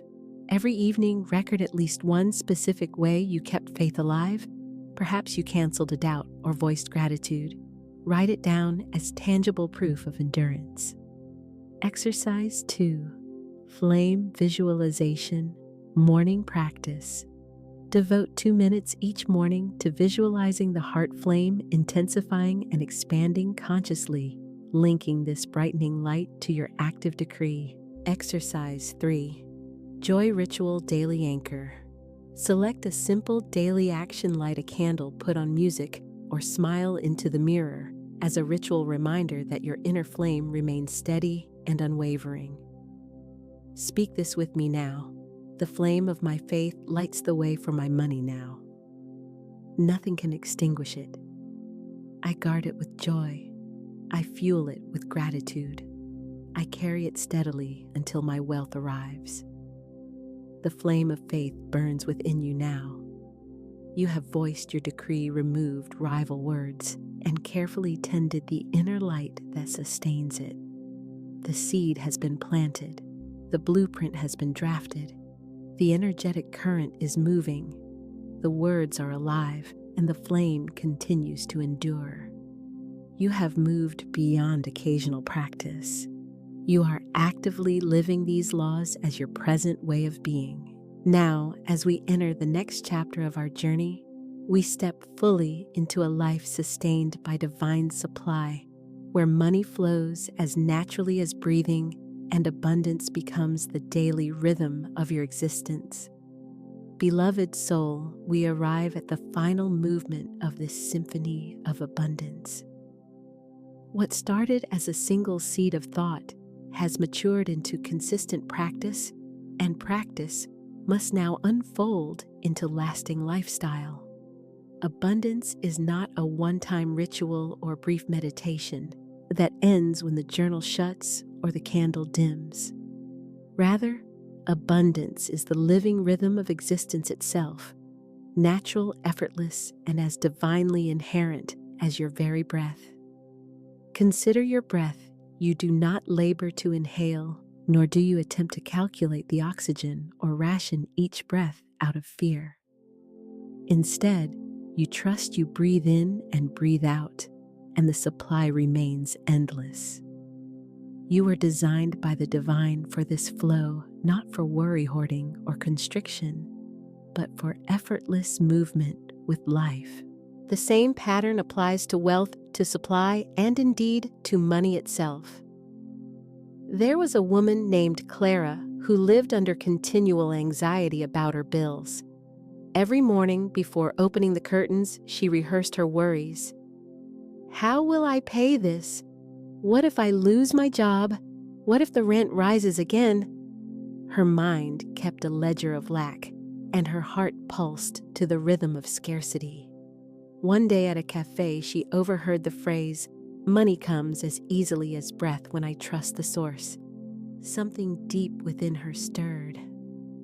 She jotted the words down, and though she scarcely believed them, she repeated the phrase aloud on her walk home, partly skeptical, partly hopeful. That evening, rather than replaying her worries, she sat in stillness and whispered, "I live in the rhythm of divine supply. Wealth flows to me effortlessly." She repeated it many times, as if weaving a new cadence into her body. Initially, it felt unfamiliar, but over the following days, she noticed subtle changes. Surprise discounts at the shop, a neighbor offering fresh produce, and a freelance client phoning with additional work. Money began to move first as gentle trickles, and then as steady streams. Within 6 months, Clara found that her worrying had ceased. She realized that worry had been the greatest expense of all, draining vitality and clogging channels. Once she released it, the flow returned. She learned to live like she breathed, inhale, exhale, trust, and release. Let this truth be inscribed upon your heart. Wealth is not a break in life's movement, it is life's natural, ongoing flow. Say this with me now aloud, and with full power. I live in the rhythm of divine supply. Wealth flows to me effortlessly. Again, repeat it with deeper and stronger conviction. I live in the rhythm of divine supply. Wealth flows to me effortlessly. And once more, as though the very breath within you were speaking these words, I live in the rhythm of divine supply. Wealth flows to me effortlessly. Notice how this affirmation begins to repattern your breathing, your thinking, and your energy. Wealth does not arrive through strain or struggle. Wealth appears through relaxed, natural flow. And here is the profound mystery. The current of wealth does not originate in your bank balance, nor does it begin in your wallet or your purse. Its true point of origin is found in the words you speak. Each word you utter becomes a distinct current within the river of your existence. Your words act either as oars that steer the flow or as stones that obstruct it. When you affirm, "I am always broke," you drop a heavy boulder into the water. When you claim, "Money slips away from me," you carve a trench of loss. But by declaring, "I live in divine supply," you clear debris from the riverbed, allowing the waters to surge forward freely. Clara discovered this secret just as every truly prosperous soul has before her. Authentic wealth begins with the language you choose. Let us therefore prepare for the next movement, where we will adopt the vocabulary of wealth, the everyday phrases and ordinary sentences that either tether us to scarcity or liberate us into abundance. Remember this timeless law. Your words do not merely describe your life, they actively create and shape it. And thus, beloved, while you remain attuned to the rhythm of your breathing, let this statement guide your transition. This flow begins with the everyday words you speak. Beloved, we now enter the inner treasury of words, because language is the spirit's pure gold. Each phrase you voice carries a vibration, and every vibration attracts its own kind.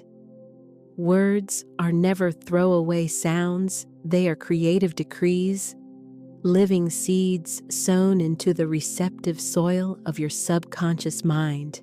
Just as a farmer who plants corn does not anticipate a harvest of wheat, you cannot plant words of lack and expect a crop of abundance.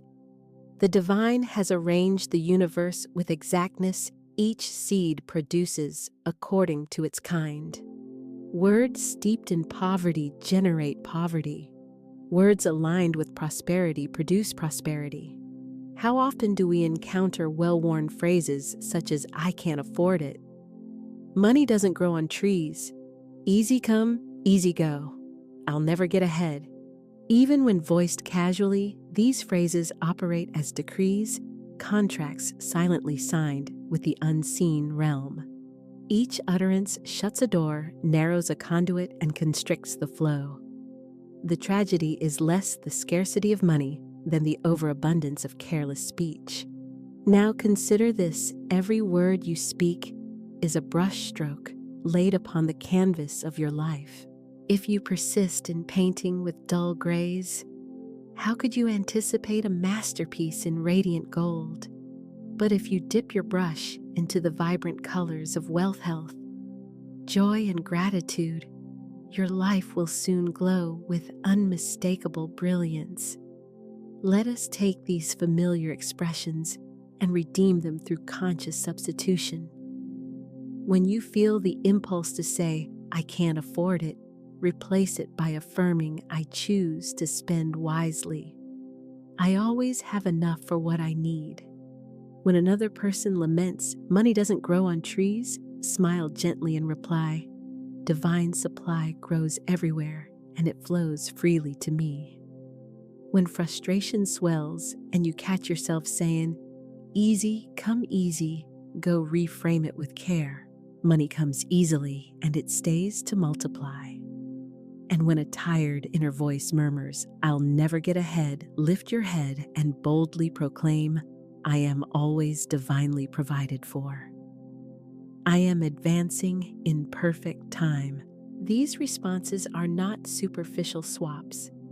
They are genuine realignments, energetic shifts, and redirected currents that transform the stream of your words into a full river of supply. I invite you to adopt a simple yet life-changing practice. Starting today, catch and consciously reframe at least 3 phrases each day. Observe how you speak about money, wealth, opportunity, and supply. Are you declaring shortage, confessing delay, or announcing hardship? Catch each instance, transform it on the spot, and speak anew. Initially, this may feel awkward, like learning a foreign language. In truth, that is precisely what you are doing, acquiring the language of wealth, a vocabulary grounded in trust flow and limitless provision. With practice, it becomes as natural as breathing. Before long, words of lack will feel alien, and only abundance-centered speech will sit comfortably upon your tongue. Let us anchor this understanding with a strong affirmation. Speak it aloud with conviction, because your voice holds the authority to create. Every word I speak is a seed of prosperity. Once more, with increased strength and emphasis, every word I speak is a seed of prosperity. And again, this time saturated with certainty. Every word I speak is a seed of prosperity. Pause for a moment and sense the planting. Picture these statements as golden seeds settling into the fertile soil of your soul, watered by light, warmed by trust, and nourished by joy. Envision them sprouting into living branches of wealth, bearing fruit in money, opportunities, and lasting abundance. There was a man named Thomas who during childhood constantly heard his father disparage money. "We're broke," his father would repeat. "Money is the root of all problems." Unwittingly, Thomas adopted the same speech patterns. In conversation, he reinforced lack again and again, and even as a steadily employed adult, he found himself perpetually struggling. One day, a mentor advised him, "Thomas, change your words and your world will follow." Though doubtful, he agreed to experiment. For 30 days, he substituted each negative phrase with a wealth-centered statement. In place of "I can't afford it," he affirmed, "I choose wisely." Instead of "I never have enough," he declared, "I am richly supplied." Rather than "money is hard to earn," he proclaimed, "Money flows to me in easy and expected ways." Within a single month, life began to rearrange itself. He received a raise at work, an old friend repaid a long-forgotten debt, and fresh opportunities appeared. Thomas realized his external world had been echoing his internal speech. His tongue had acted like a prison. Once his words were freed, his life followed suit. So it will unfold for you as well. Beloved, your words are never thrown away. They are living forces that shape the unseen and prepare tomorrow's reality. Speak as the wealthy soul you truly are, and wealth will rush forward to meet you. And keep this eternal promise close. The seeds of wealth planted by your words do not wither. They take root, expand, and return to you multiplied in greater measure. Now we transition to the next truth. Every seed requires water to grow. And what provides that living water for prosperity's seeds? Gratitude and joy. Therefore, let us move forward into the radiant daily practice of living gratitude and joy. Beloved soul, now that your speech has been liberated to sow seeds of prosperity, the next task is to cultivate the garden. No wise farmer merely scatters seed and walks away. He returns to water, to nourish, and to guard the field. In the inner garden of wealth, gratitude functions as the life-giving water and joy shines as the sustaining sunlight that brings everything to life. Gratitude is far more than courteous manners. It operates as a spiritual magnet and a powerful attractor of abundance. Each sincere thank you releases a harmonizing vibration into the universe, summoning more to be provided. Gratitude increases whatever it contacts. To bless what you possess causes it to expand, while criticizing or cursing what you have causes it to contract and diminish. Florence Scovel Shinn taught, "Bless your money and it will multiply. Curse it and it will vanish." This principle applies universally. Extend blessing and things increase. Withhold blessing and they fade across every area of life. When you first awaken each morning, before grabbing your phone or mentally scrolling through your to-do list, pause and enumerate 10 blessings. They do not need to be dramatic. In fact, they can be beautifully simple, such as the breath filling your lungs, the protective roof that shelters you, the nourishing meal set before you, the friend who messaged you yesterday, the sun that rises faithfully yet again. Every named blessing is a seed being watered, a tender sprout being strengthened, and a future harvest being multiplied. Gratitude communicates to the universe, "I notice, I receive, I am prepared and willing for more." Gratitude does more than multiply. It refines your perception. It retrains your vision to recognize abundance that already surrounds you. Many dwell amid riches, yet feel spiritually starved because they fail to see them. Gratitude clears the film from your eyes, revealing the wealth already woven throughout your daily experience. I invite you to adopt a daily gratitude ritual each evening. Record 10 blessings in writing. Then close your eyes and visualize wealth as present. Now watch your bills being paid with ease. Picture your account balance shining with more than enough, and envision yourself smiling, unburdened by worry. Whisper softly, "Thank you, thank you, thank you." Gratitude acts as the magnetic current drawing good to you, while joy serves as the potent fertilizer that accelerates growth and speeds the ripening of the harvest. Consider the transformative power of laughter, how it elevates, lightens, and liberates the spirit from heaviness. A laughing child is not preoccupied with bills or debts. The child delights in life's play. In that pure state of joy, the soul naturally aligns with the divine current of flow. Cultivating joy keeps the channels of wealth open and clear. Wealth rarely moves through clenched jaws and tense foreheads. It streams through easy laughter, singing hearts and footsteps that feel like dancing. Ask yourself honestly, when did you last sing out loud? When did you last laugh so fully that tears welled up? When did you last play not to achieve or perform, but purely for the simple delight of being alive? Beloved, do not undervalue these simple acts. They are anything but trivial. They are sacred gestures, genuine forms of prayer, because joy is your wholehearted agreement with God's abundance. Consider Javier, a diligent worker for whom money always felt scarce. He worried incessantly, and even in times of sufficiency, feared it would vanish. A friend invited him to a salsa class. He resisted, saying, "I can't afford distractions." The friend persisted, and Javier finally agreed.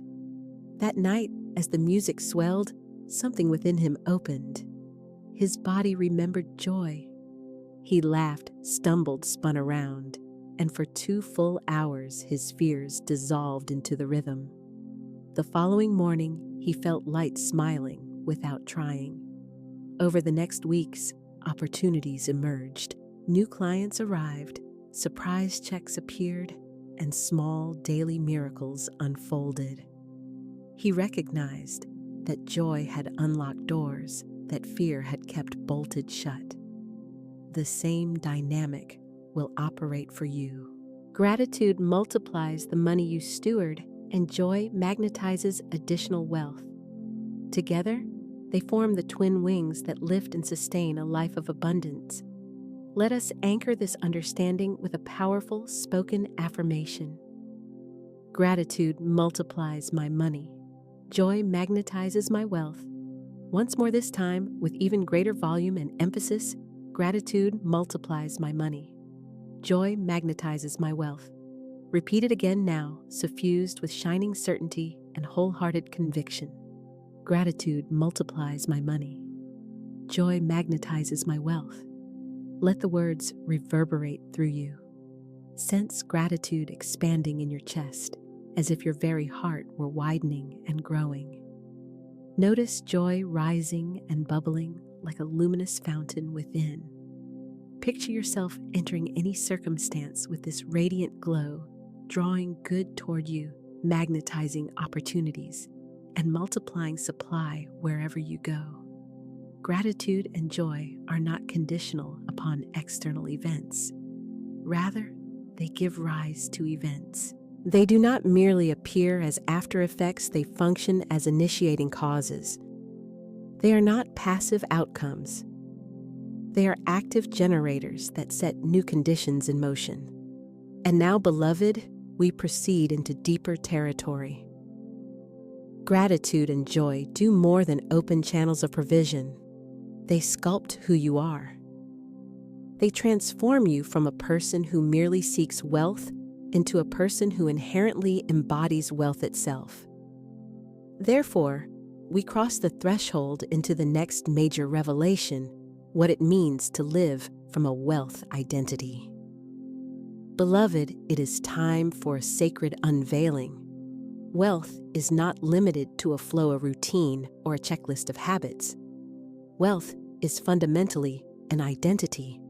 To inhabit abundance fully, you must move beyond performing wealth-related practices and step into the deeper state of actually being wealth. Conventional thinking insists that wealth is something pursued, accumulated, and achieved. Spiritual law teaches a higher principle. You do not chase what you inherently are. A rose exerts no effort to be a rose.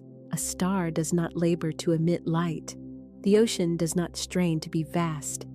Each exists in its nature by simply being. Likewise, for you, wealth is not an external ornament you wear. It is a core essence of your being. Take a deliberate breath and absorb this truth, I am wealth. I am prosperity. I am abundance. Consider how your bearing would shift if you fully accepted this. Would your shoulders relax more easily? Would your stride become more graceful? Would your words carry greater assurance? Your posture, greater poise, and your smile, a deeper, steadier trust. Reflect on how a truly wealthy soul moves through the world, not with arrogance, but with calm assurance, not with vanity, but with quiet serenity. When your source is known to be infinite, fear, pretense, and frantic striving become unnecessary. Wealth becomes your natural state of being. Allow a vivid picture to form. You enter a room without the garments of fear or the mask of lack. Instead, you are robed in an invisible mantle of wealth. Your very presence communicates before any words are spoken. Others perceive steadiness, reliability, and generosity flowing from you. There is no need to proclaim it, you simply embody it. Now envision your language. Gone are anxious phrases and weary sighs of defeat. Your words become calm, confident, and creatively life-giving. You bless others readily, and you extend generosity without meticulous tallying, knowing that whatever you give returns multiplied. Picture your deeds. You make choices from wisdom instead of fear. You give with ease rather than reluctance. You move as someone who belongs to the realm of abundance, as naturally as an eagle belongs to the open sky. Beloved, this is what it means to carry a wealth identity, not as a distant someday or a conditional if-when, but as a present moment reality now. Consider Elise, a woman who had long lived on a modest income. She desired more, yet inwardly she identified as poor. She often said, "I'm not the kind of person who makes much." Consequently, even when opportunities appeared, she hesitated, second-guessed, and unintentionally undermined herself. One evening, she faced her reflection and whispered, "I am wealthy. I am prosperity. I am abundance." Initially, the words stuck in her throat and felt untrue, yet she persisted. Night after night, she affirmed this new identity. Gradually, she began to dress, not extravagantly, but with a dignified sense of self. Her voice gained confidence, and her posture conveyed that she already belonged in the realm of abundance. Within 3 months, she was unexpectedly promoted, nearly doubling her salary. The deeper revelation, however, was this: the money followed the identity she embraced, not vice versa. By embodying wealth first, she became magnetic to its outward expression. Beloved, here lies the essential secret: become the quality you desire. If you seek prosperity, embody prosperity. If you long for abundance, become abundance itself. When wealth is carried within the external world, naturally reorganizes to mirror that inner reality. Now let us stabilize this identity through affirmations of being. Speak them out loud with your full presence and energy. I am wealth. I am prosperity. I am abundance. Once more, this time with even deeper conviction and steadiness. I am wealth. I am prosperity. I am abundance. And again invoking the full authority of your soul's knowing. I am wealth. I am prosperity. I am abundance. Allow these words to permeate you completely. Picture them inscribed in golden light upon every cell of your body. See your reflection radiating with this truth. You are not play acting or merely practicing. You are remembering your original nature and reclaiming who you have always been.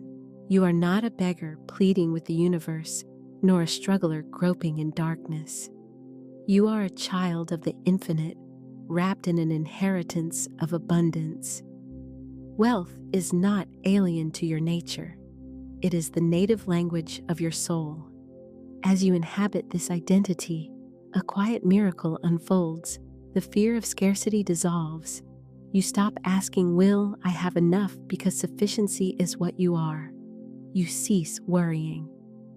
"What if I lose it?" because wealth does not exist outside of you. It exists as you, and what you intrinsically are cannot be taken away. From this grounded sense of identity, generosity arises effortlessly. A wealthy soul gives without anxiety, blesses without counting the cost, and shares without pause. When you are wealth-giving, never depletes you, it expands and multiplies your expression. Therefore, beloved, conduct yourself, your walk, your speech, your attire, and your daily living as the wealthy soul you truly are. You need neither external permission nor prior proof. The instant you claim your wealth identity, the universe hastens to affirm and correspond with it. Hold close this timeless promise, as the inner state, so the outer experience. As you embody wealth within wealth, comes to embody and express itself throughout your life. And now, beloved, we advance into the next essential step. When you choose to live as wealth itself, you must likewise place unwavering trust in the eternal origin that sustains that wealth. Identity confers power, yet genuine power must be grounded in trust. Therefore, we direct our attention toward the supreme fountainhead from which all wealth continually flows, the infinite source. Beloved, having now robed yourself in the identity of wealth, it is time to secure this realization upon the timeless foundation of supply. To genuinely live as wealth means to rely steadfastly, without hesitation or fluctuation, upon the infinite source that never fails. Many people mistakenly regard a paycheck, an employer, a business, a client, or a bank balance as the ultimate source. They gauge security by digits on a screen or documents in a folder. Yet these are merely channels, passing instruments through which divine supply moves. Channels can shift and be replaced, but the true source remains timeless and eternal. Reflect on this. When you drink from a cup, you do not revere the cup itself, nor confuse the vessel with the water it carries. Instead, you bless the water, knowing that although a cup may crack or fall away, the river that feeds it does not stop. Similarly, the infinite streams through innumerable channels, salaries, gifts, openings, sales, inspired ideas, inheritances, and delightful surprises. If one cup breaks, another vessel arrives, while the living water continues unabated. This understanding melts fear, because fear is always tethered to a mistaken source. If you think your job is the source, you will dread its loss. If you think a client is the source, you will worry about keeping them satisfied. If you think the economy is the source, every headline will make you quake. But when you recognize the deeper truth that God, the infinite, the divine substance, is your source, fear loses its hold. For who or what can sever you from the infinite? Consider Leonard, a man who unexpectedly lost his job. As his savings diminished, fear seized him and he cried out in panic, "What will I do? My job was everything." A wise friend corrected him gently. Your job was a channel, not the source. The source still remains. Leonard started affirming each day, "My source is infinite. My wealth is assured, eternal, and divine." His thoughts sometimes faltered, yet he persisted. Within a few weeks, a new and unforeseen opportunity arrived, offering higher pay, improved hours, and a role more closely aligned with his strengths. He realized the job loss merely removed one cup, so that a larger vessel could be offered. The source had remained faithful the entire time. The same assurance extends to you. The source is inexhaustible. The fountain does not run dry. The infinite's supply is beyond measure, boundless, continuous, and ever-renewing. It is a living stream, replenishing itself from moment to moment without interruption. Take a moment to envision the source as a vast river of golden light flowing on without end. Picture yourself at the shoreline. You do not need to construct dams or chase after scattered drops. The river moves ceaselessly, and you are forever invited to drink. This radiant river is your real security, your inexhaustible, eternal wealth. Speak aloud now, engaging your full presence and energy. My source is infinite. My wealth is assured, eternal, and divine. Once again, this time with steady, unshakable certainty, my source is infinite. My wealth is assured, eternal, and divine. And once more, allow the words to echo deeply within your spirit. My source is infinite. My wealth is assured, eternal, and divine. Sense fear loosening and dissolving. Feel imagined chains snapping apart. You are not controlled by an employer, by circumstances, or by any bank ledger.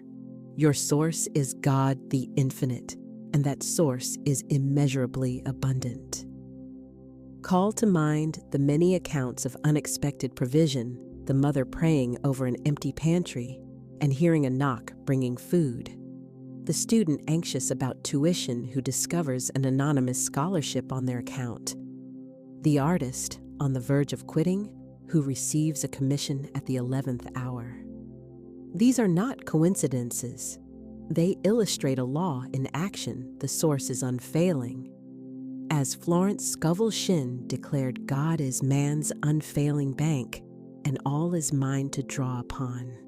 Therefore, draw upon this bank, beloved. Address it with your words, put your trust in it, and lean confidently into it.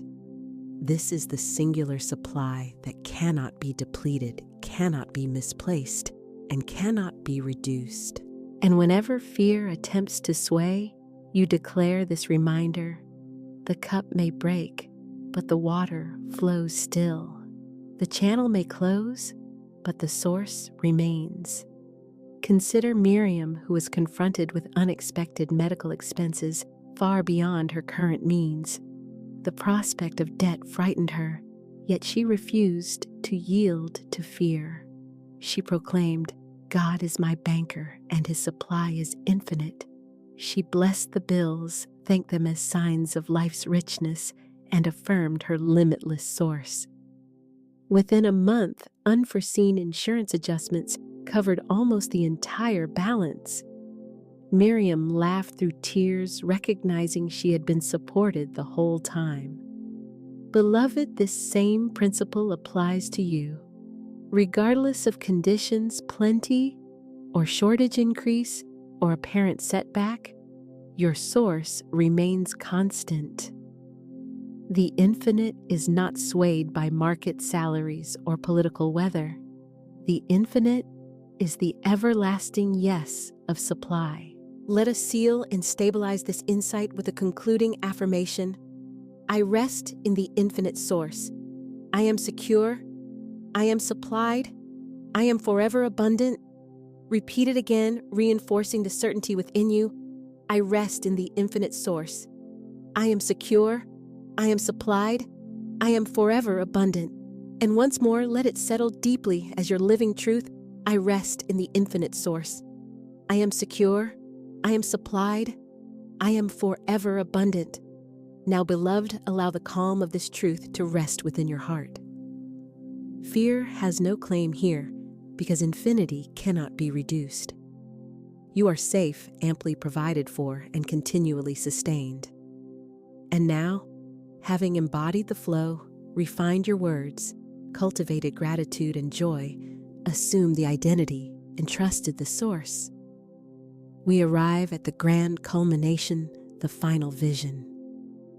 It is time to gather every truth into a single sacred practice, a concluding decree of wealth. Together, we will envision, declare, and seal your abundance within a vision that remains unshakable. Let us proceed now into the closing vision ritual with full presence and intention. Beloved soul, you have come a long way. You've stepped into the stream of wealth, adopted prosperity's vocabulary, nourished your seeds with gratitude and joy, assumed the living identity of abundance, and rooted yourself in the infinite source. Now the circle comes full and complete. Now you consolidate everything into a single sacred gesture, the closing vision ritual. This is more than a simple practice. It is a sacred covenant with yourself, with your spoken word, and with the divine. Here thought, language, and faith conjoin as a single decree. The universe answers most strongly when a clear vision, firm affirmation, and sincere gratitude converge. Let us therefore commence with intention and presence. Choose a quiet space. Settle into comfort. Breathe slowly and deeply, as if every inhale drew in divine radiance and every exhale released the last residue of fear. Close your eyes and picture yourself before a magnificent golden doorway. Inscribed above it are the words "Infinite Abundance." You lay your hand upon the door and it opens effortlessly. Nothing can keep you from what is rightfully yours. Step through. You enter a luminous hall brilliant with light where every true desire has already taken form. The air vibrates with joy. The walls gleam with a golden sheen. This is the infinite's treasury, and you have arrived home. Behold a grand table set before you. Resting upon it is the precise amount you desire in this season. Do not minimize or reduce it. Perceive it clearly: $1,000, $10,000, $100,000, or beyond. See the figures emblazoned in radiant light. Sense its reality, touch the notes, smell their crispness, note the sheen of coins, feel the satisfying weight of treasure. Claim it as yours now. Speak these words out loud, releasing them as a living decree. It is mine now. It is finished. I rejoice in my wealth. Repeat once more, this time amplifying your strength and certainty. It is mine now. It is finished. I rejoice in my wealth. And again, now suffused with unshakable faith and inner authority. It is mine now. It is finished. I rejoice in my wealth. Next, envision yourself receiving and employing this wealth. Watch bills clearing effortlessly. See the new home, the journeys undertaken, gifts given to loved ones, a savings account shining with surplus, and investments flourishing. Picture yourself generous, joyous, and radiant. Go beyond the purchases, sense the peace, freedom, and laughter they catalyze. Feel it so fully that your body loosens and rests as if everything were already accomplished. Indeed, beloved, it is complete in the unseen. What is invisible always goes before the visible.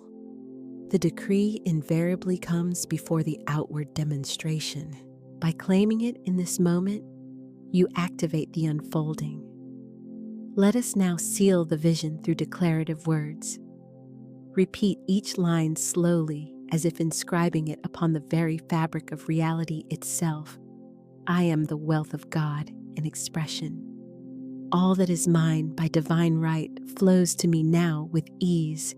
Every bill is paid, every need is met, every desire is fulfilled. Money flows to me in expected and unexpected ways. I rejoice in my abundance. I live in overflow. Sense the power of these statements radiating outward like waves, summoning the visible demonstration to come forth. Now, beloved, picture a cascade of golden light descending from above, filling you completely from crown to soles. This light is pure wealth, endless and generous. It saturates your mind, cleansing away old doubt. It floods your heart with gratitude. It streams through your hands so that everything you touch is blessed to prosper. You shine luminous, radiant, abundantly alive. Raise your hands to receive the benediction and softly whisper, "Thank you, thank you, thank you." Offer thanks to the divine for supply already bestowed. Thank yourself for consenting to wealth. Thank the unseen helpers already arranging your good. Gratitude functions as the seal that secures the treasure and places it safely into your keeping. Now let us anchor joy. Smile even if it feels tentative. Allow a gentle laugh even if it starts small. Let joy rise because joy is the soul's song, affirming abundance as reality. Clap, offer a note of praise, let your heart dance. This joy acts as a magnet that pulls your vision into visible form. Beloved, the ritual is fulfilled.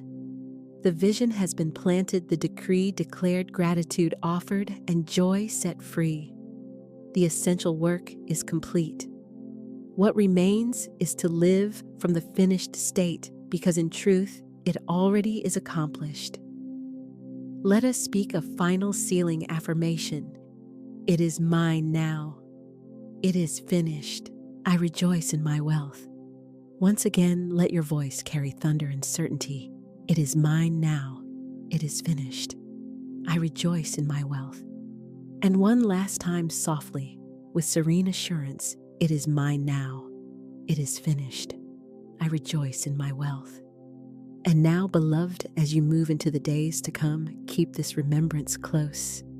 Your words function as seeds of creation. Your gratitude multiplies everything it touches.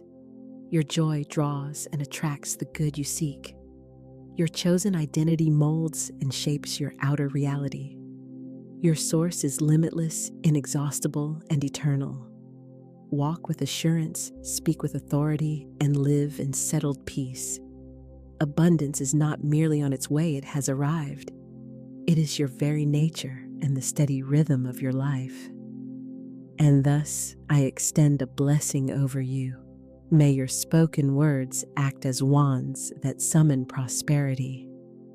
May your visions serve as gates through which demonstrations of good arrive. May your gratitude multiply your blessings without end. May your overflowing joy attract riches as a magnet draws steel. May your wealth identity radiate so brightly that others recognize the divine alive within you. And may you abide forever in the infinite source, secure, well supplied, and abundantly sustained. Beloved, go forward. Your wealth stands assured, your abundance is everlasting, and your prosperity carries a divine stamp. It is finished. It is done. And it is so.